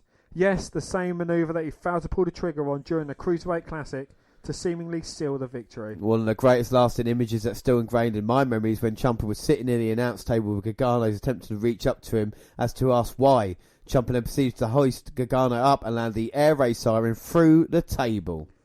Ciampa stared down as Gargano, who was being treated to by referees and medical personnel. Well, the Psycho Killer had returned and was lead his moment, and Johnny Gargano had won the very first Johnny Gargano award for most punishment taken in a match. We move on to, unfortunately, Tommaso's injury. Yeah, sadly, Ciampa's moment was very short-lived, which mean we had to be patient to see the payoff. Prior to his match, they said in May that Ciampa suffered a torn ACL at a live event for NXT TakeOver Chicago on May 20th. Well, despite Ciampa gutting it out at TakeOver, the report of the injury was accurate, and for storyline purposes, it was revealed this transpired during the ladder match against Authors of Pain. On the May 31st edition of NXT, Ciampa alluded to his knee injury during his explanation for turning his back on Gargano. It was later revealed that Ciampa's timeline for his in-ring return would not be until the spring of 2018, or perhaps even later than that. This certainly put a wrench into their plans. But in the meantime, Johnny Gargano was now on his own and forced to reflect on a ghost from his past. He desperately needed to rediscover who he really was, since doubt and confusion, the betrayal of Tommaso Ciampa weighed heavily on his mind and clearly impacted his performance. Well, Johnny went on a losing skid with multiple losses to Almas, among others. The most prominent one having taken place at NXT TakeOver Brooklyn 3, where Zelina Vega threw the trademark blue DIY shirt. The distraction was enough for Andrade to take advantage and earn the victory following a hammerlock DDT from the corner. Johnny Gargano simply couldn't escape Ciampa despite the fact he wasn't even physically present. One positive was his physical transformation that saw him get much leaner and put on more muscle. Well, Johnny Wrestling is back. Well, Johnny defeated Cassius Ohno to qualify in a fatal four-way for a number contendership fatal four-way match for the NXT Championship. In the fatal four-way, Johnny Gargano took advantage of Adam Cole's distraction on Ali B to earn a championship match against Almas at NXT TakeOver Philadelphia. To the delight of the Full Sail crowd, this was very unexpected. NXT TakeOver Philadelphia, January 27, 2018. Sorry, where was that, James? Philly! Well, in a modern classic that was rated 5 stars from Twatty Meltzer, along with voted Match of the Year in 2018 NXT Year End poll, Johnny Gargano came up short in a very competitive match that features some of the best near falls in recent memory. Well, Johnny's wife Candice Faye even got involved to even the odds after Zelina Vega interfered. Despite an incredible effort from Johnny, he walked up the ramp with his and his wife by his side as the crowd chanted, "Thank you, Johnny." While giving his final goodbye, a ghost from Johnny's past appeared, and it was Tommaso Ciampa. He was physically more imposing than before and had notably much longer beard. Physically, it was even obvious that evil and bitterness had consumed him. Well, Ciampa smashed Johnny with a crutch in front of Candice. Last an image concluded NXT TakeOver. Philly! Johnny Wrestling gets fired. Well, following the match at NXT TakeOver, Philly! Johnny had a rematch with Andrade on NXT television. The stipulation was that if Johnny loses the match, he must voluntarily leave NXT forever. After Tommaso Ciampa emerged from the audience, causing interference, Johnny Gargano lost to Almas for the 4th time and was forced to leave NXT. Well, Ciampa was proud of his accomplishment as he likely assumed that Johnny leaving for good would lead to a downward spiral of misery and despair in Gargano's life. But Johnny got the last laugh, attacking Ciampa at the Performance Centre and becoming obsessed with getting even. Well, eventually winning Regal granted Gargano an unsanctioned match against Ciampa at NXT TakeOver New Orleans. If Gargano wins, he gets reinstated. Well, NXT TakeOver New Orleans, April the 7th, 2018, and that is WrestleMania weekend. Well, this match was nearly 1 year in the making, which also headlined the card, and deservedly so. In a brutal match that saw both men tear apart and take advantage of all available weapons at ringside, it was a final sequence that still vividly stands out. Ciampa removed his knee brace to expose his knee, and he ran in to hit Gargano. Johnny smashed Ciampa's exposed knee with a brace. Gargano broke apart the crutch, but hesitated on hitting a pleading Ciampa with it as they sat down. Ciampa went for a cheap shot, but Gargano countered with a Gargano escape with the knee brace wrapped around Ciampa's face and mouth. Ciampa tapped out and Batman defeated the Joker. Well, a sense of relief was very apparent on Johnny's face. Candice LeRae embraced her husband to conclude the show. It was a legitimate 5-star match, but much like the Joker said in The Dark Knight, I have a feeling we're destined to do this forever. We fast forward a few weeks later to the April 25th episode of NXT, where Gargano was once again attacked by Ciampa while he was making his entrance for his NXT Championship match against Ali B. This feud was far from over. In the following weeks, Candice slapped Ciampa. Gargano inadvertently knocked out Candice following a brawl with Ciampa. Tensions were at peak. Johnny was not only fighting for revenge, but for his family. NXT TakeOver Chicago 2 Street Fight. Well, this is my pay-per-view of the year.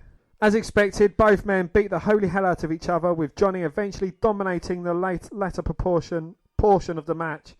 It also features several memorable moments, such as when Tommaso Ciampa pulled off Gargano's wedding ring and then spat on it.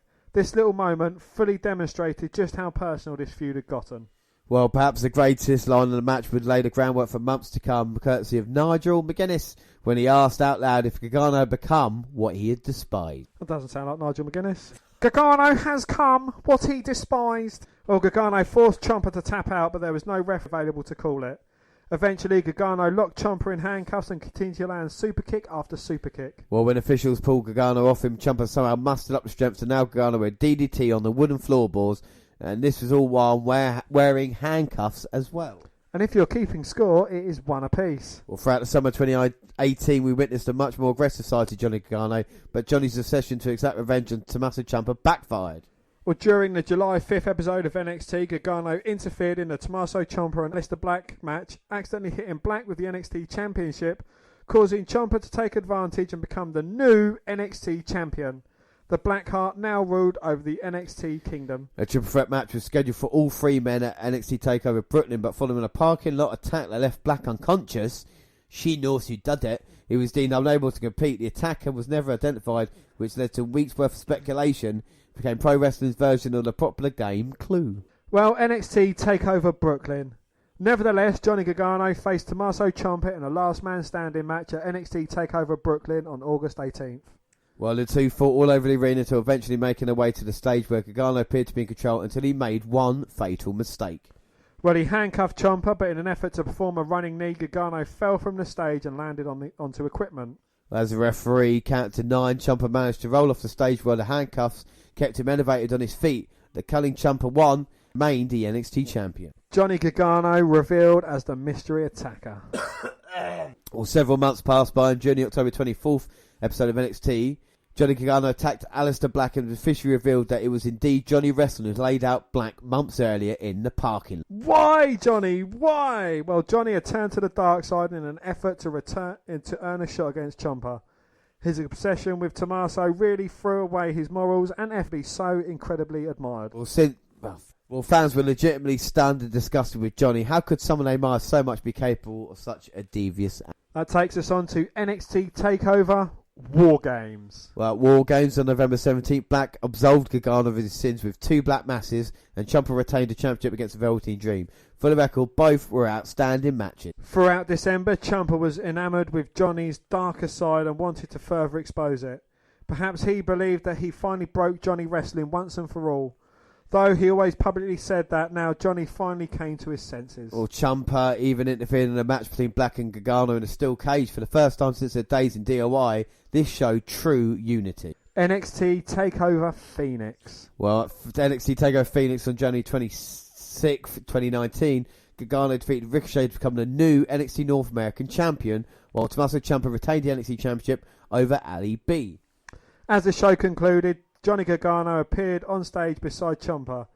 They both hoisted their championship gold in the air as we fade to black. Well, at this point, there remains 2 questions. Has Johnny been fully corrupted, or is he just keeping his mortal enemy closer than ever? And does Ciampa really believe any of this? Surely, don't call me Shirley, he would never let anybody in.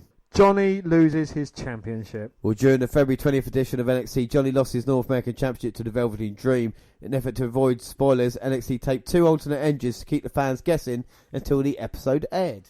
Oddly, Ciampa almost displayed pity during Johnny's loss. This is extremely very uncharacteristic of the Blackheart. Teaming again. The two debuted on the main roster, competing in tag team matches against the likes of the Revival and the Bar. Ciampa remained undefeated on Raw and SmackDown television. Well, the two then joined forces competing in a team in a Dusty Rhodes Tag Team Classic. Understandably, Candice questioned Johnny's logic. Rightfully so, Tommaso was the Scorpion and Johnny could be the Frog. Why would Johnny be so forgiving? Well, the newly reformed DIY faced Undisputed Era in the opening round and even eventually walked down to their old theme music. They advanced to the second round and faced Ali B and Ricochet. This time around, they came out to the DIY theme song with matching gear and the now famous DIY blue shirt. Well, in an ode to the NXT TakeOver Chicago match against AOP, Johnny was nursing an injury while a frustrated Ciampa attempted to pick up the pieces. Unfortunately, it backfired, and one well-placed black mass followed by a 630 splash forced DIY out of the tournament. Candice ran down to check on her husband, and Tommaso Ciampa uncharacteristically put down Goldie, his NXT Championship, to check on Johnny. This misaligned sympathy was unlike anything we had ever seen from Ciampa in months, if not years. I wonder what was going through Ciampa's head at the time, but I suspect the Scorpion was already ready to sting the Frog, but was just waiting for the perfect opportunity. I could not help myself, it is my nature. Well, as the two walked up the stage together, Ciampa briefly stared at the Dusty Rhodes trophy, then attempted to throw Johnny into the LED stage. Cleverly, Johnny knew how this scenario would play out, so he faked the injury, then reversed it by throwing Ciampa into the stage. He followed up with a super kick while Candice cheered in approval. For months, Johnny Gargano devised a plan to grow closer to Ciampa, only to see the champion let his guard down and be disgusting. The aftermath. It was revealed that Tommaso Ciampa had injured his neck and required immediate surgery, and as a result was stripped of his NXT Championship. Johnny Gargano will now compete for this vacant championship at NXT TakeOver New York. While this was once again an unfortunate coincidence, Ciampa and Gargano missed out on yet another big match. Well, Johnny Gargano went on to defeat Adam Cole in a 2 out of 3 falls match to claim the vacant NXT Championship at TakeOver New York. He remains the top contender for best match of 20, while undoubtedly providing one of the most fan-pleasing conclusions.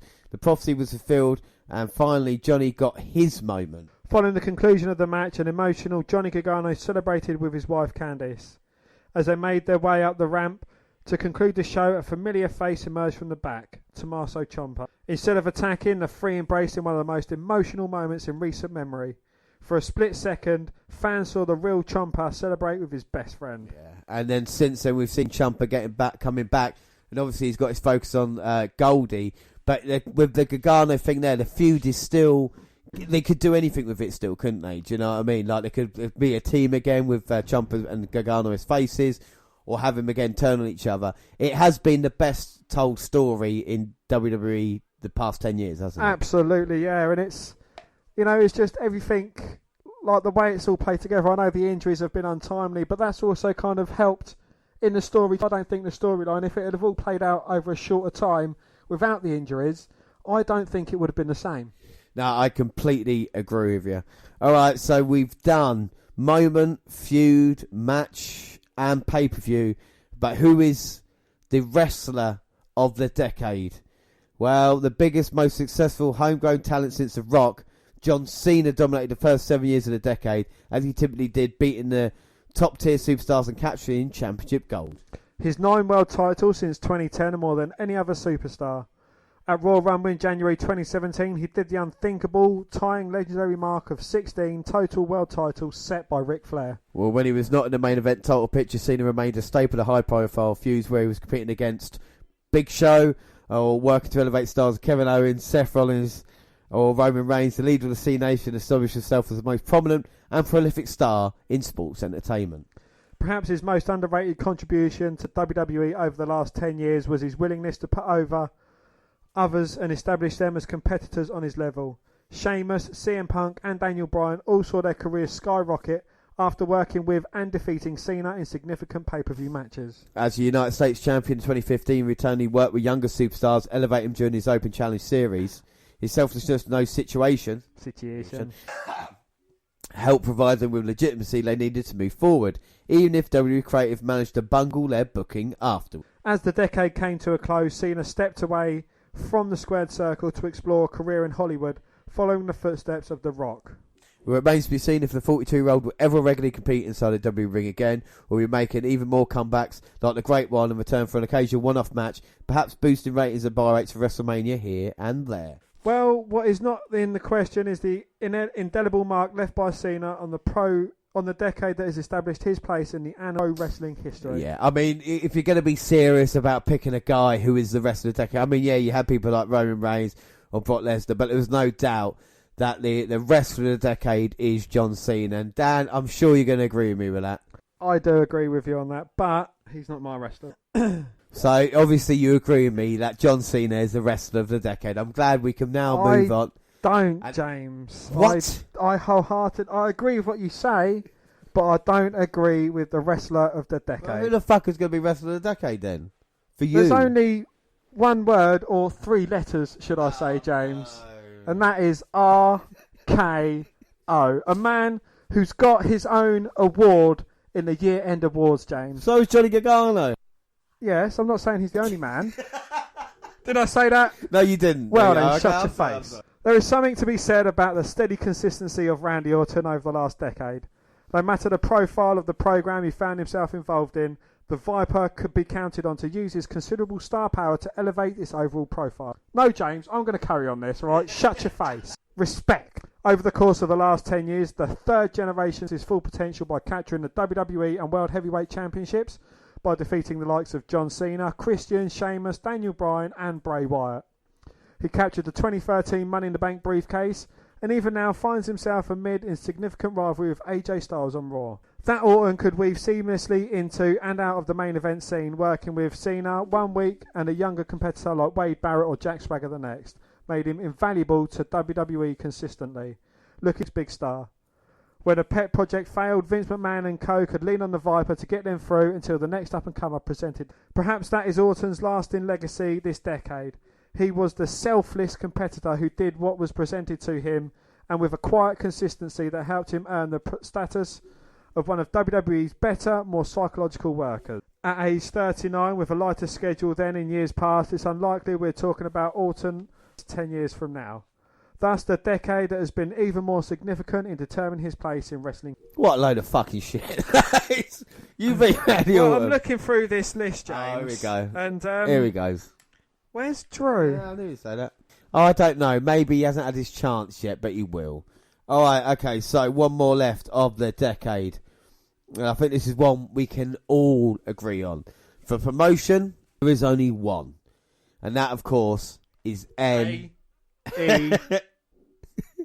N. A. X. E. T. W. You think AEW? No, of course, I'm not fucking how you not. argue. It's NXT. Yes. There is only one. Yes. NXT initially debuted in 2010 as a seasonal show which was presented as a hybrid between WWE scripted live event shows and a reality television, in which WWE Development Territory, even, Florida Championship Wrestling, participated in a competition to become WWE's next breakout star with the help of mentors from WWE Raw and SmackDown brands. Well, 5 seasons of this. 5 seasons. I think we've been on this Sherry today as well. I love you. I love it, Joe. 5 seasons of this iteration were broadcast, with Wade Barrett, Cavill, Caitlyn, and Johnny Curtis being announced as winners. Yeah, Cavill's low-key and Johnny Curtis could go. In June 2012, WWE ended the seasonal competition format and opted to revamp the show. NXT became the flagship television show of the NXT brand and has since received universally positive critical reception and high viewership, with praise directed towards the high quality of wrestling and captivating storylines. Well, many consider NXT to be superior to WWE's flagship shows. Yeah, the initial version of the show made its debut on Sci-Fi on February 23rd, 2010, replacing ECW, but was replaced by SmackDown in October. That aired as an hourly webcast on WWE.com in the United States until June 13th, 2012, before it was expanded to international markets on the WWE Network in 2014. And of course, in 2019, NXT expanded into a live 2-hour program on the USA Network. But let's have a look at this. So we had the first takeover event.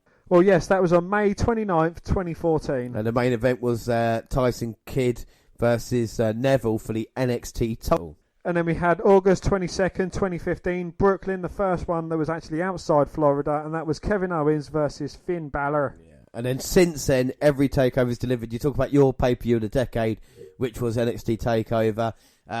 We do our live shows all the time, and it's so easy to do a takeover because no matter how much we talk it up, no matter how much you kind of build it, it always delivers, you know. And even the worst takeover is probably as good as WWE's kind of one of their best pay-per-views they put on. It's consistently. It's weird, since NXT has come, I can't remember a 5-star match happening on a WWE pay-per-view, but it's consistently happening on NXT. Is that saying something about the NXT roster compared to the WWE one, or is it just showing the power of what NXT has? Well, absolutely. We've kind of explained the differences. On NXT, they get given a lot more time.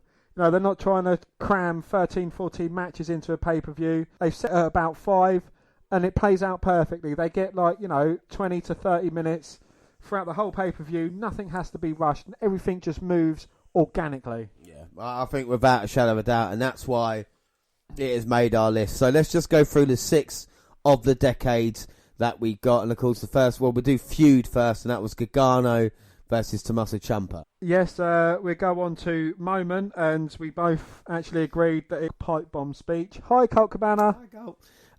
Pay-per-view, mine was Money in the Bank 2011 with the aforementioned CM Punk John Cena match. Mine was TakeOver Chicago 2.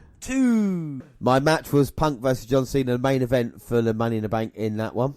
My match was Gargano versus Ciampa from TakeOver New Orleans, and it was the unsanctioned match they had. Yeah, the wrestler of the decade, John Cena, in my eyes. Randy Orton. Randy Orton and yours. One is right. And of course, Cena. The promotion of the decade. NXT. I mean, before we started this podcast, I'd never even heard of, let alone seen, NXT. And, since this, so I've got to thank the podcast and that's thanking myself as well because I'm part of the podcast. But, especially for James to introducing it to me and, taking me on a path that I never want to go back from. Yeah, and this is weird. We started off with Joe Watch and that turned into an NXT update, and like we said, we've been doing it ever since. And weirdly enough, our next episode in the new year will be NXT update as well, catching up before the huge year, and we'll get onto that in a little bit. But up next, it's time, Dan. It is time. It's time. It's Vader time. Year-end predictions time. Oh, I forgot about them. All right, so now it is time, and it's what we've been all waiting for, really. I think for a year we've been waiting for the year-end predictions, and let's just go through it again. So NXT were tied 5-5. Pay-per-views, James 198. And in bonuses, 31-24 for me. So what does this... Well, James, you have a lead of 8 points, but it's not over yet. But we've got to add a Prediction League winners point. So Dan gets 2 points for the NXT League win. And you get 6 points for the NXT pay-per-view and bonus league win as well. Yeah, so that's got a 12-point lead, but it could all change after opening up our year-end predictions. As always, 2 points for a bang-on answer, 1 point if a superstar holds a title but on a different brand, and we can argue for points, but mutual agreement is final. Yeah, so we're going to see what happens. I mean, I can remember some of it. It's going to be a list of champions. We have got the sealed envelope out of the vault. We had the butler do it earlier and bring it to us, Dan. It is right in front of you now. That has been sealed since 2018. So, do you mind? It smells like last year. It smells like last year. The fish. I'm sealing it. Oh, I'm sealing it now. Yeah. So there's 2 envelopes inside. It is Dan's prediction and James's prediction. I'm going to hand you... Thank you very much. They are in sealed envelopes. Oh, look, there's your confirmation. You put Jim R on it to make sure. So it's not been doctored and or touched within a year? No, it hasn't. So we'll open up our envelopes now. This could be it. This could be 12 points in here. We just don't know. So there we go. Oh dear. So we have a look. Oh my God, this is bad. Alright. First and foremost, we put a bonus prediction of how the leagues would swing about, if we remember, who would win each one. And I suppose to get it, you had to get all 3 right to get a point. I think that would be fair to say, wouldn't it? Yep. All right. So who have you gone for pay-per-views this year? Me. I went me for pay-per-views. NXT? Me. I went draw for NXT. And for bonus points? You. I went you for bonus. But why didn't I have So I got 2, theoretically, because I did win the NXT and bonus. Yeah, and I won pay-per-view and draw, but I said you as bonus. I said I'd win the year end and me overall. So, I mean, we can't really accept that because it didn't really work out as such. But we've got a list of champions. And of course, I think one of the most interesting things as well is the 5 bonus point predictions as well. This is so bad. I've done so bad. What's your list of WWE champions? Is it? It is. None of them have even fucking come close, let alone fucking won it. It is. Oh, it's bad. I feel like a fucking idiot now putting all this down. So do I. Don't worry. Right. So where are we going to dive in? Right. We'll start off right at the top then. WWE champion. I have gone for Samoa Joe. Oh, so Joe was your pick for WWE champion. I have gone Daniel Bryan. Oh. Yeah. So Bryan. He has held the title this year at least, so yes. I mean I will give myself that. No points. Universal Champion, I'll start us off. Go on then. The big dog, Roman Reigns. I have gone for among men, Braun Strowman. Fucking hell. We think we're going to do so well, and then it comes bad. What about next up? Intercontinental Champion, I have gone for the show-off Dolph Ziggler. For the Intercontinental Champion, have gone Kevin Owens. Oh. Yeah, so Owens on that one. United States Champion. Oh my God, what was I thinking? It's going to be like a year later, do we? For God's sake, we don't know. All right, Cruiserweight Champion. Cedric Alexander. I thought I went Leo Rush, but obviously I didn't. I went Drew Gulak. Oh. But Gulak has held the title this year. I'm going to give myself credit for that, even though it's not correct. Raw Tag Team Champion, The Revival, Dash and Dawson. You know, they have been champions this year. I've gone for a team that's not been seen in about 5 months, the Usos.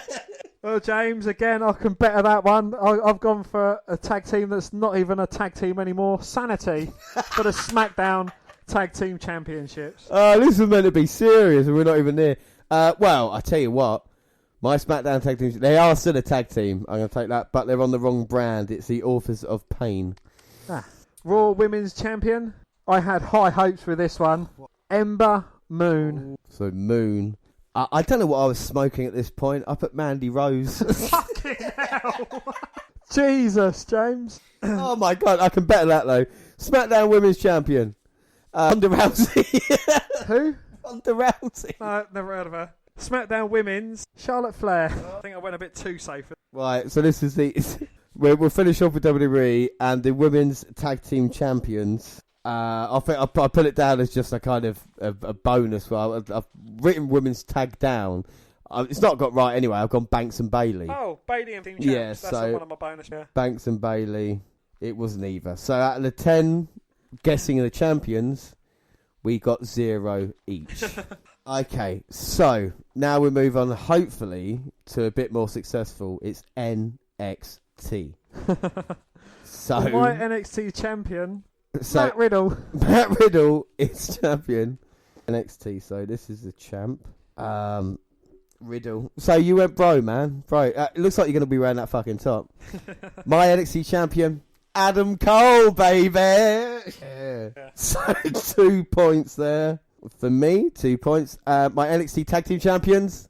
War Raiders. You went War Raiders, I went Undisputed Era. Oh, for fuck's sake. NXT Women's Champion. Got it, who's your Women's Champion? Io Shirai. Do you know what? I've got Io Shirai as my Women's Champion as well, weirdly enough. So at least we both went the same there. NXT North American Champion. I've gone Roderick Strong. I've gone Dijakovic. Well, I tell you what, at least Dijakovic was there. So, American.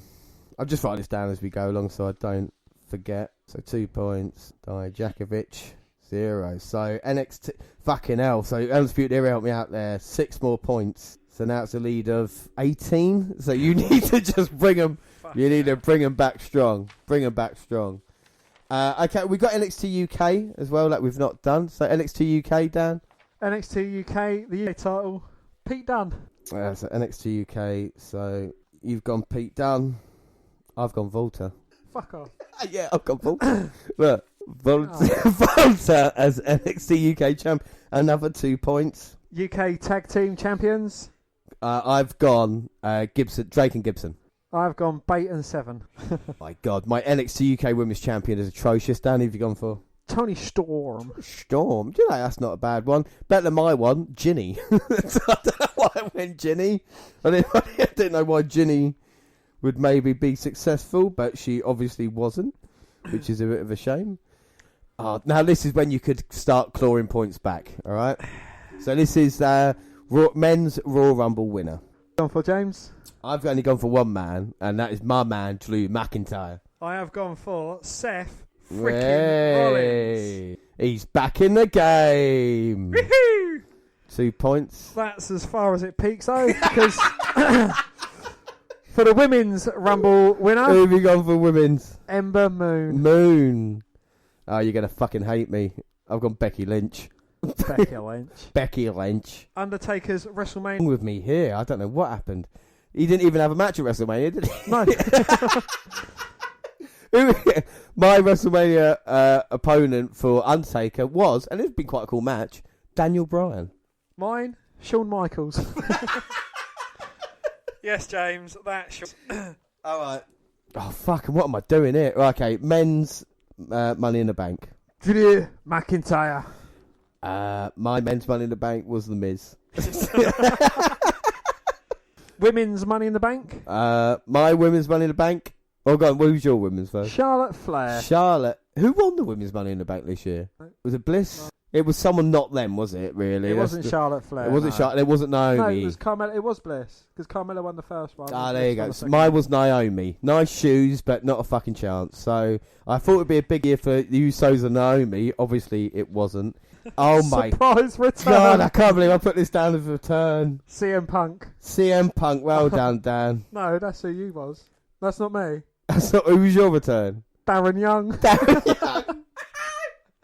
Who was yours? It wasn't CM Punk. It was Wade Barrett. Fucking hell. Well, to be fair, Barrett did come back, but I'm not. We can't. I think it's the WWE would be. Fuck's sake. Oh God Almighty. All right. Surprise wrestler leaving. So surprise wrestler leaving. I have gone for Dolph Ziggler, who actually returned.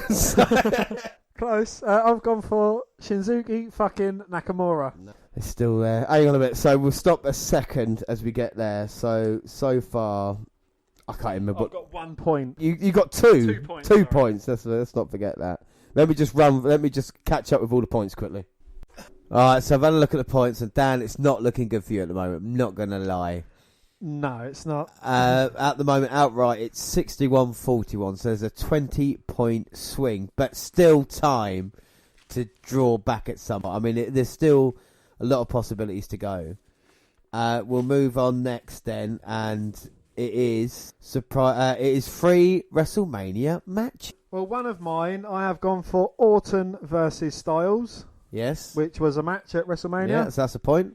I have gone for Braun versus McIntyre, which was not a match. I too went for Strowman versus McIntyre. I went for Lesnar versus Rollins, which was a match at WrestleMania. It was indeed. I went for Rousey versus Lynch. I too have gone Rousey Lynch. That was not free though. So no, free. Oh, sorry, yeah, free. So what was your third one? Oh yeah, mine was Rousey versus Lynch. So Rousey Lynch. Mine's Rousey Lynch, Lesnar Rollins, Braun McIntyre. Mine was Orton Styles, Rousey Lynch, Strowman McIntyre. Right. So we'll give you 2 points for the bang on one, which is Orton versus Styles. 2 points for Lesnar Rollins, and a point each for Rousey versus Lynch, because they did face, but Charlotte was triple threat. So Mania matches. See, there you go. So that is 3 points each. WrestleMania main event. Rousey v Lynch.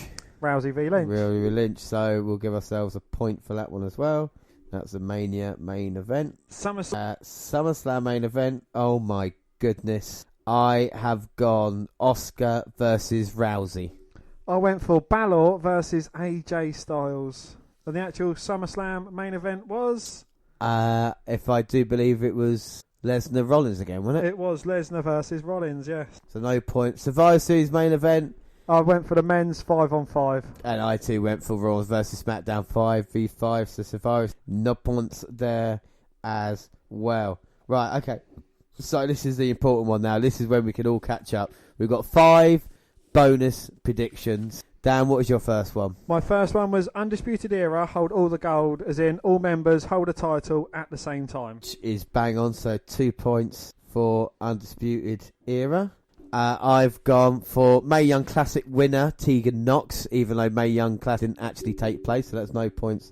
Nil point. Nil point for my first one. Number 2, Rousey gets defeated. Rousey gets defeated. Another 2 points there, Dan. So Rousey get defeated happened. I actually said Rousey would remain undefeated. So that's a minus. That's point. minus 2 points. No, minus there. Hawkins gets a win, which he did. Hawkins did get a win. Yeah, another 2 points there. Hawkins. First ever British WWE champion. It did not happen. Shane and Triple H feud is my 4th one, which did not happen. Bayley and Banks, women tag team champs. They did become tag team champions as well, so I'll give you another 2 points there. You're doing really well on this one. Oh my God, my last one. Bam Bam Bigelow inducted into the Hall of Fame. Fucking hell. Mine was Bret Hart gets attacked at the Hall of Fame. No. No, fucking hell. 5 points now. Money in the Bank held for 6+ months. I don't think neither of them held for 6+ months, were they? I think the women's one was cashed in, and Strowman did it at Hell in a Cell. Or whoever won Money in the Bank. That didn't. So, but then again, that's 8 points there for your bonus. 0 for me. 3 NXT call-ups. My 3 call-ups was Ali B, Yeah. Shayna Baszler, and Kari Sane. So all 3 out of 3 there. I got Ali B, Baszler, and the Street Profits. So NXT call-ups, we got 6 points each there. I've also got Daniel Cormier, UFC dude, is in the crowd. I've got Walters in the crowd, and of course it didn't happen. He just came out and attacked him afterwards. So that is it for year end. Let me just calculate the points there. So going into that, there was a 20-point swing. But Dan, you did phenomenally to try and get it. I mean, your last few there was just incredible when you got like 18 points towards the end. Was it too little too late? Your grand total, so 18 plus 41 for anybody that's trying to work it out, 59 points for the year. Which means the winner of the year-end predictions, winner of the overall king of WNR predictions, 3-2 in a year, with a grand total finishing off on 71 points. You are listening to the king of the WNR podcast, James motherfucking Rowlands. Dan, bow your head in greatness. How are you feeling at this moment in time? I am feeling sick with myself. I kind of brought it back. My NXT was pretty much flawless. I need to work more on my WWE predictions and my bonus predictions. And my year-end predictions, aside from a few, bad ones, I think I've done quite well on the whole there. So, yeah, I need to back my ideas up for next year. But the next league is going to be bigger and stronger. And it's going to feature a lot more categories. So, yeah, I mean, have high hopes. We have got high hopes. We're adding AEW and, of course, a few others to our year-end predictions for next year.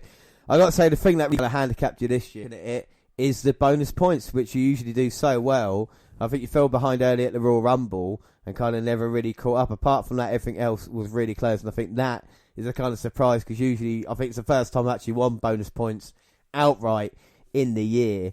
Now, Dan, as we do every year, like I said, the loser has to wear the T-shirt of the winner's chosen. We know what that T-shirt is. It's the original bro, Matt Riddle. That T-shirt is yours now. But also what we do is that the loser has to give a speech about how great the winner is. And you don't have to never agreed upon. You don't have to do too long. I mean, I have got you this prepared statement if you do want it. But I mean, just in a few words, just how great I am and just how much better than you I am. And just kind of everything we do on this podcast. Well, in previous years, James, I did do my research. And upon reflection, I do believe that getting rid of the WWE Network and unable to do research in that capacity, I believe that was my biggest downfall. But there's no denying, James, that you were the better man this year. I doff my cap to you, sir, and you are the undisputed king of predictions for this year and overall. For 5 years since the very start. But next year, James, I'm going to come back bigger, I'm going to come back stronger, I'm going to go to a training camp with none other than Mean Gene Okerlund and John Cone. Well, thank you, Dan. I mean, it's sometimes it must be very hard for someone to admit how awesome I am. And no, don't put your trousers back on. Put your trousers back on. That's not ready yet. No, I mean, don't get me wrong. Dan is trying on his Matt Riddle top now, which looks lovely. Yeah.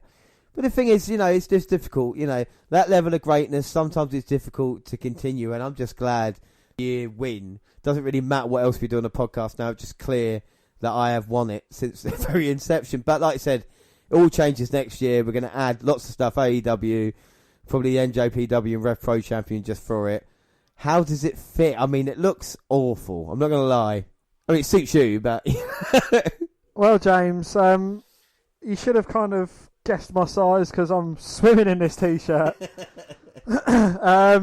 Said before when it was hanging over us like an ominous shadow. I quite like it. Quite like it. Well, good, because you're going to wear that for a year of my choosing. Of course, we're not going to Raw or SmackDown this year. So it'll be every podcast, basically, and any time that I ask you to wear that top, that is going to be yours. And basically, that is what it is. I mean, but we just want to say a big thank you to all the listeners, followers, and subscribers for making 2019 a great year as well. It's been a pleasure doing it, especially what happened with WWE early on in the year trying to shut us down. We've kind of moved on from that. Like we said, we're just focusing on our love of professional wrestling, and it actually makes the podcast and everything feel a bit more fun. It's kind of brought everything back to the way it was at the beginning now. Well, yeah, throughout the podcast, we have kind of, made little changes here and there.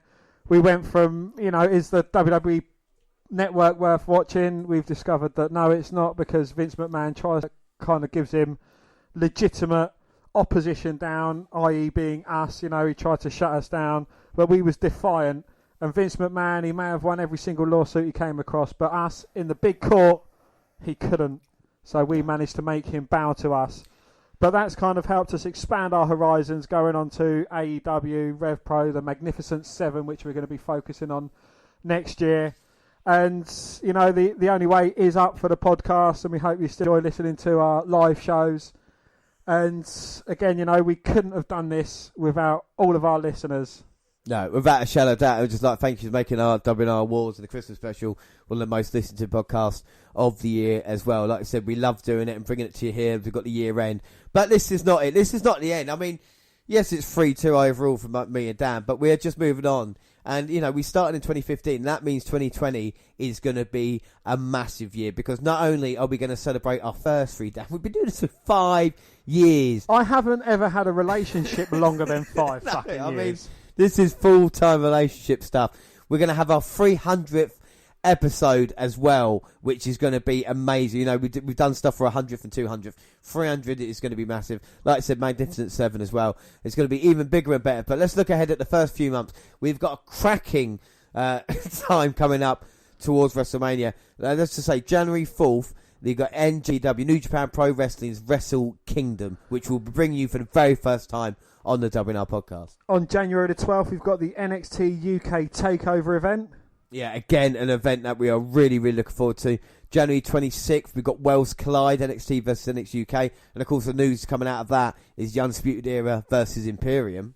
Yeah, the next night, January 27th, we've got the WWE Royal Rumble, where hopefully I won't lose as many points predicting our entrances into the Rumble as last year. Yeah, February 16th, NXT TakeOver Portland, where it's going to be TakeOver's own event, and that should be cracking. Of course, with these shows as well, we'll bring in the live shows, which we always do, so that means we'll be live 4 times in January/February for the TakeOvers and, of course, Rumble weekend. February the 29th, we've got AEW Revolution. Which, again, AEW, we had that for the first time this year. It was a success, so we're going to continue it.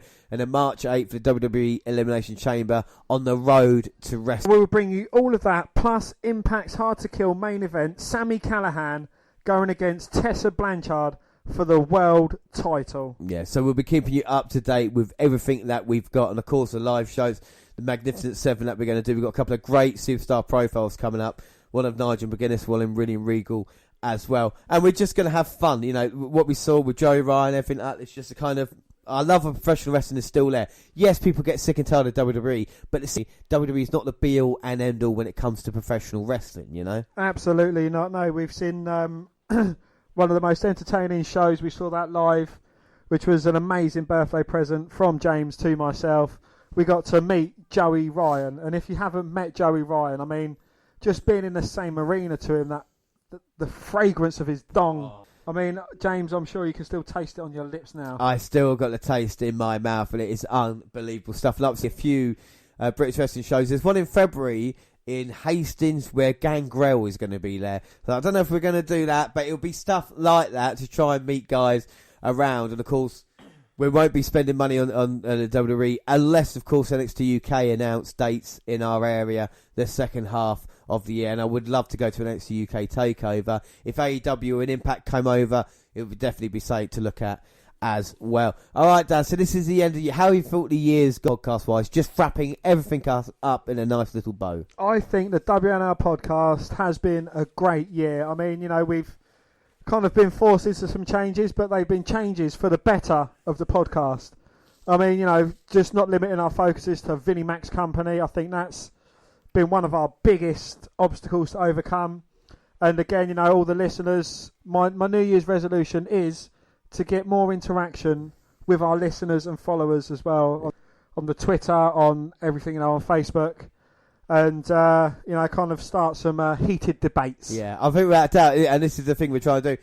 like I said, we don't talk about the hard work put into it, but it is kind of hard work trying to get everything sorted out, with the, not even just with the scripts, but the kind of recording of the shows, the editing, putting stuff, everything costs money to put up online as well and have that done. And one of the things that is very time consuming, so this is the kind of thing we're going to try and look at and get people involved. I love getting your emails, especially, one about tag teams and stuff like that as well.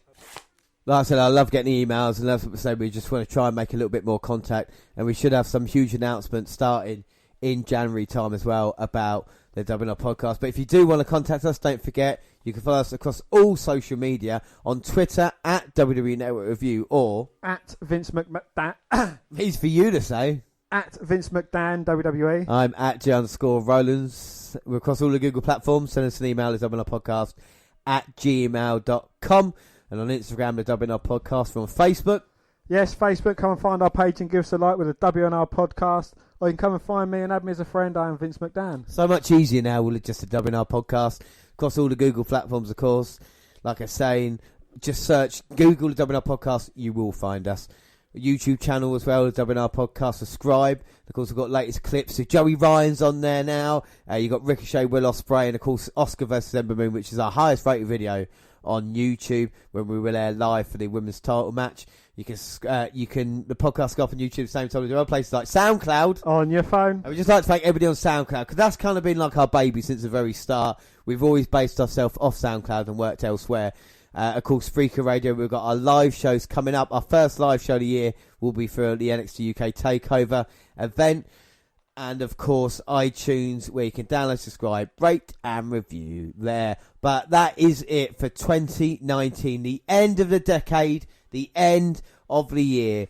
And we go into 2020 with a kind of new and a kind of nice, exciting value. And it's what I feel excited. I feel ready for 2020. I cannot wait. We're going to start the year off by catching up with NXT, the UK, and of course the America version as we go towards NXT UK Takeover. But that's it. Just thank you everybody for listening. Thank you everybody for everything you've done with the WNR podcast this year.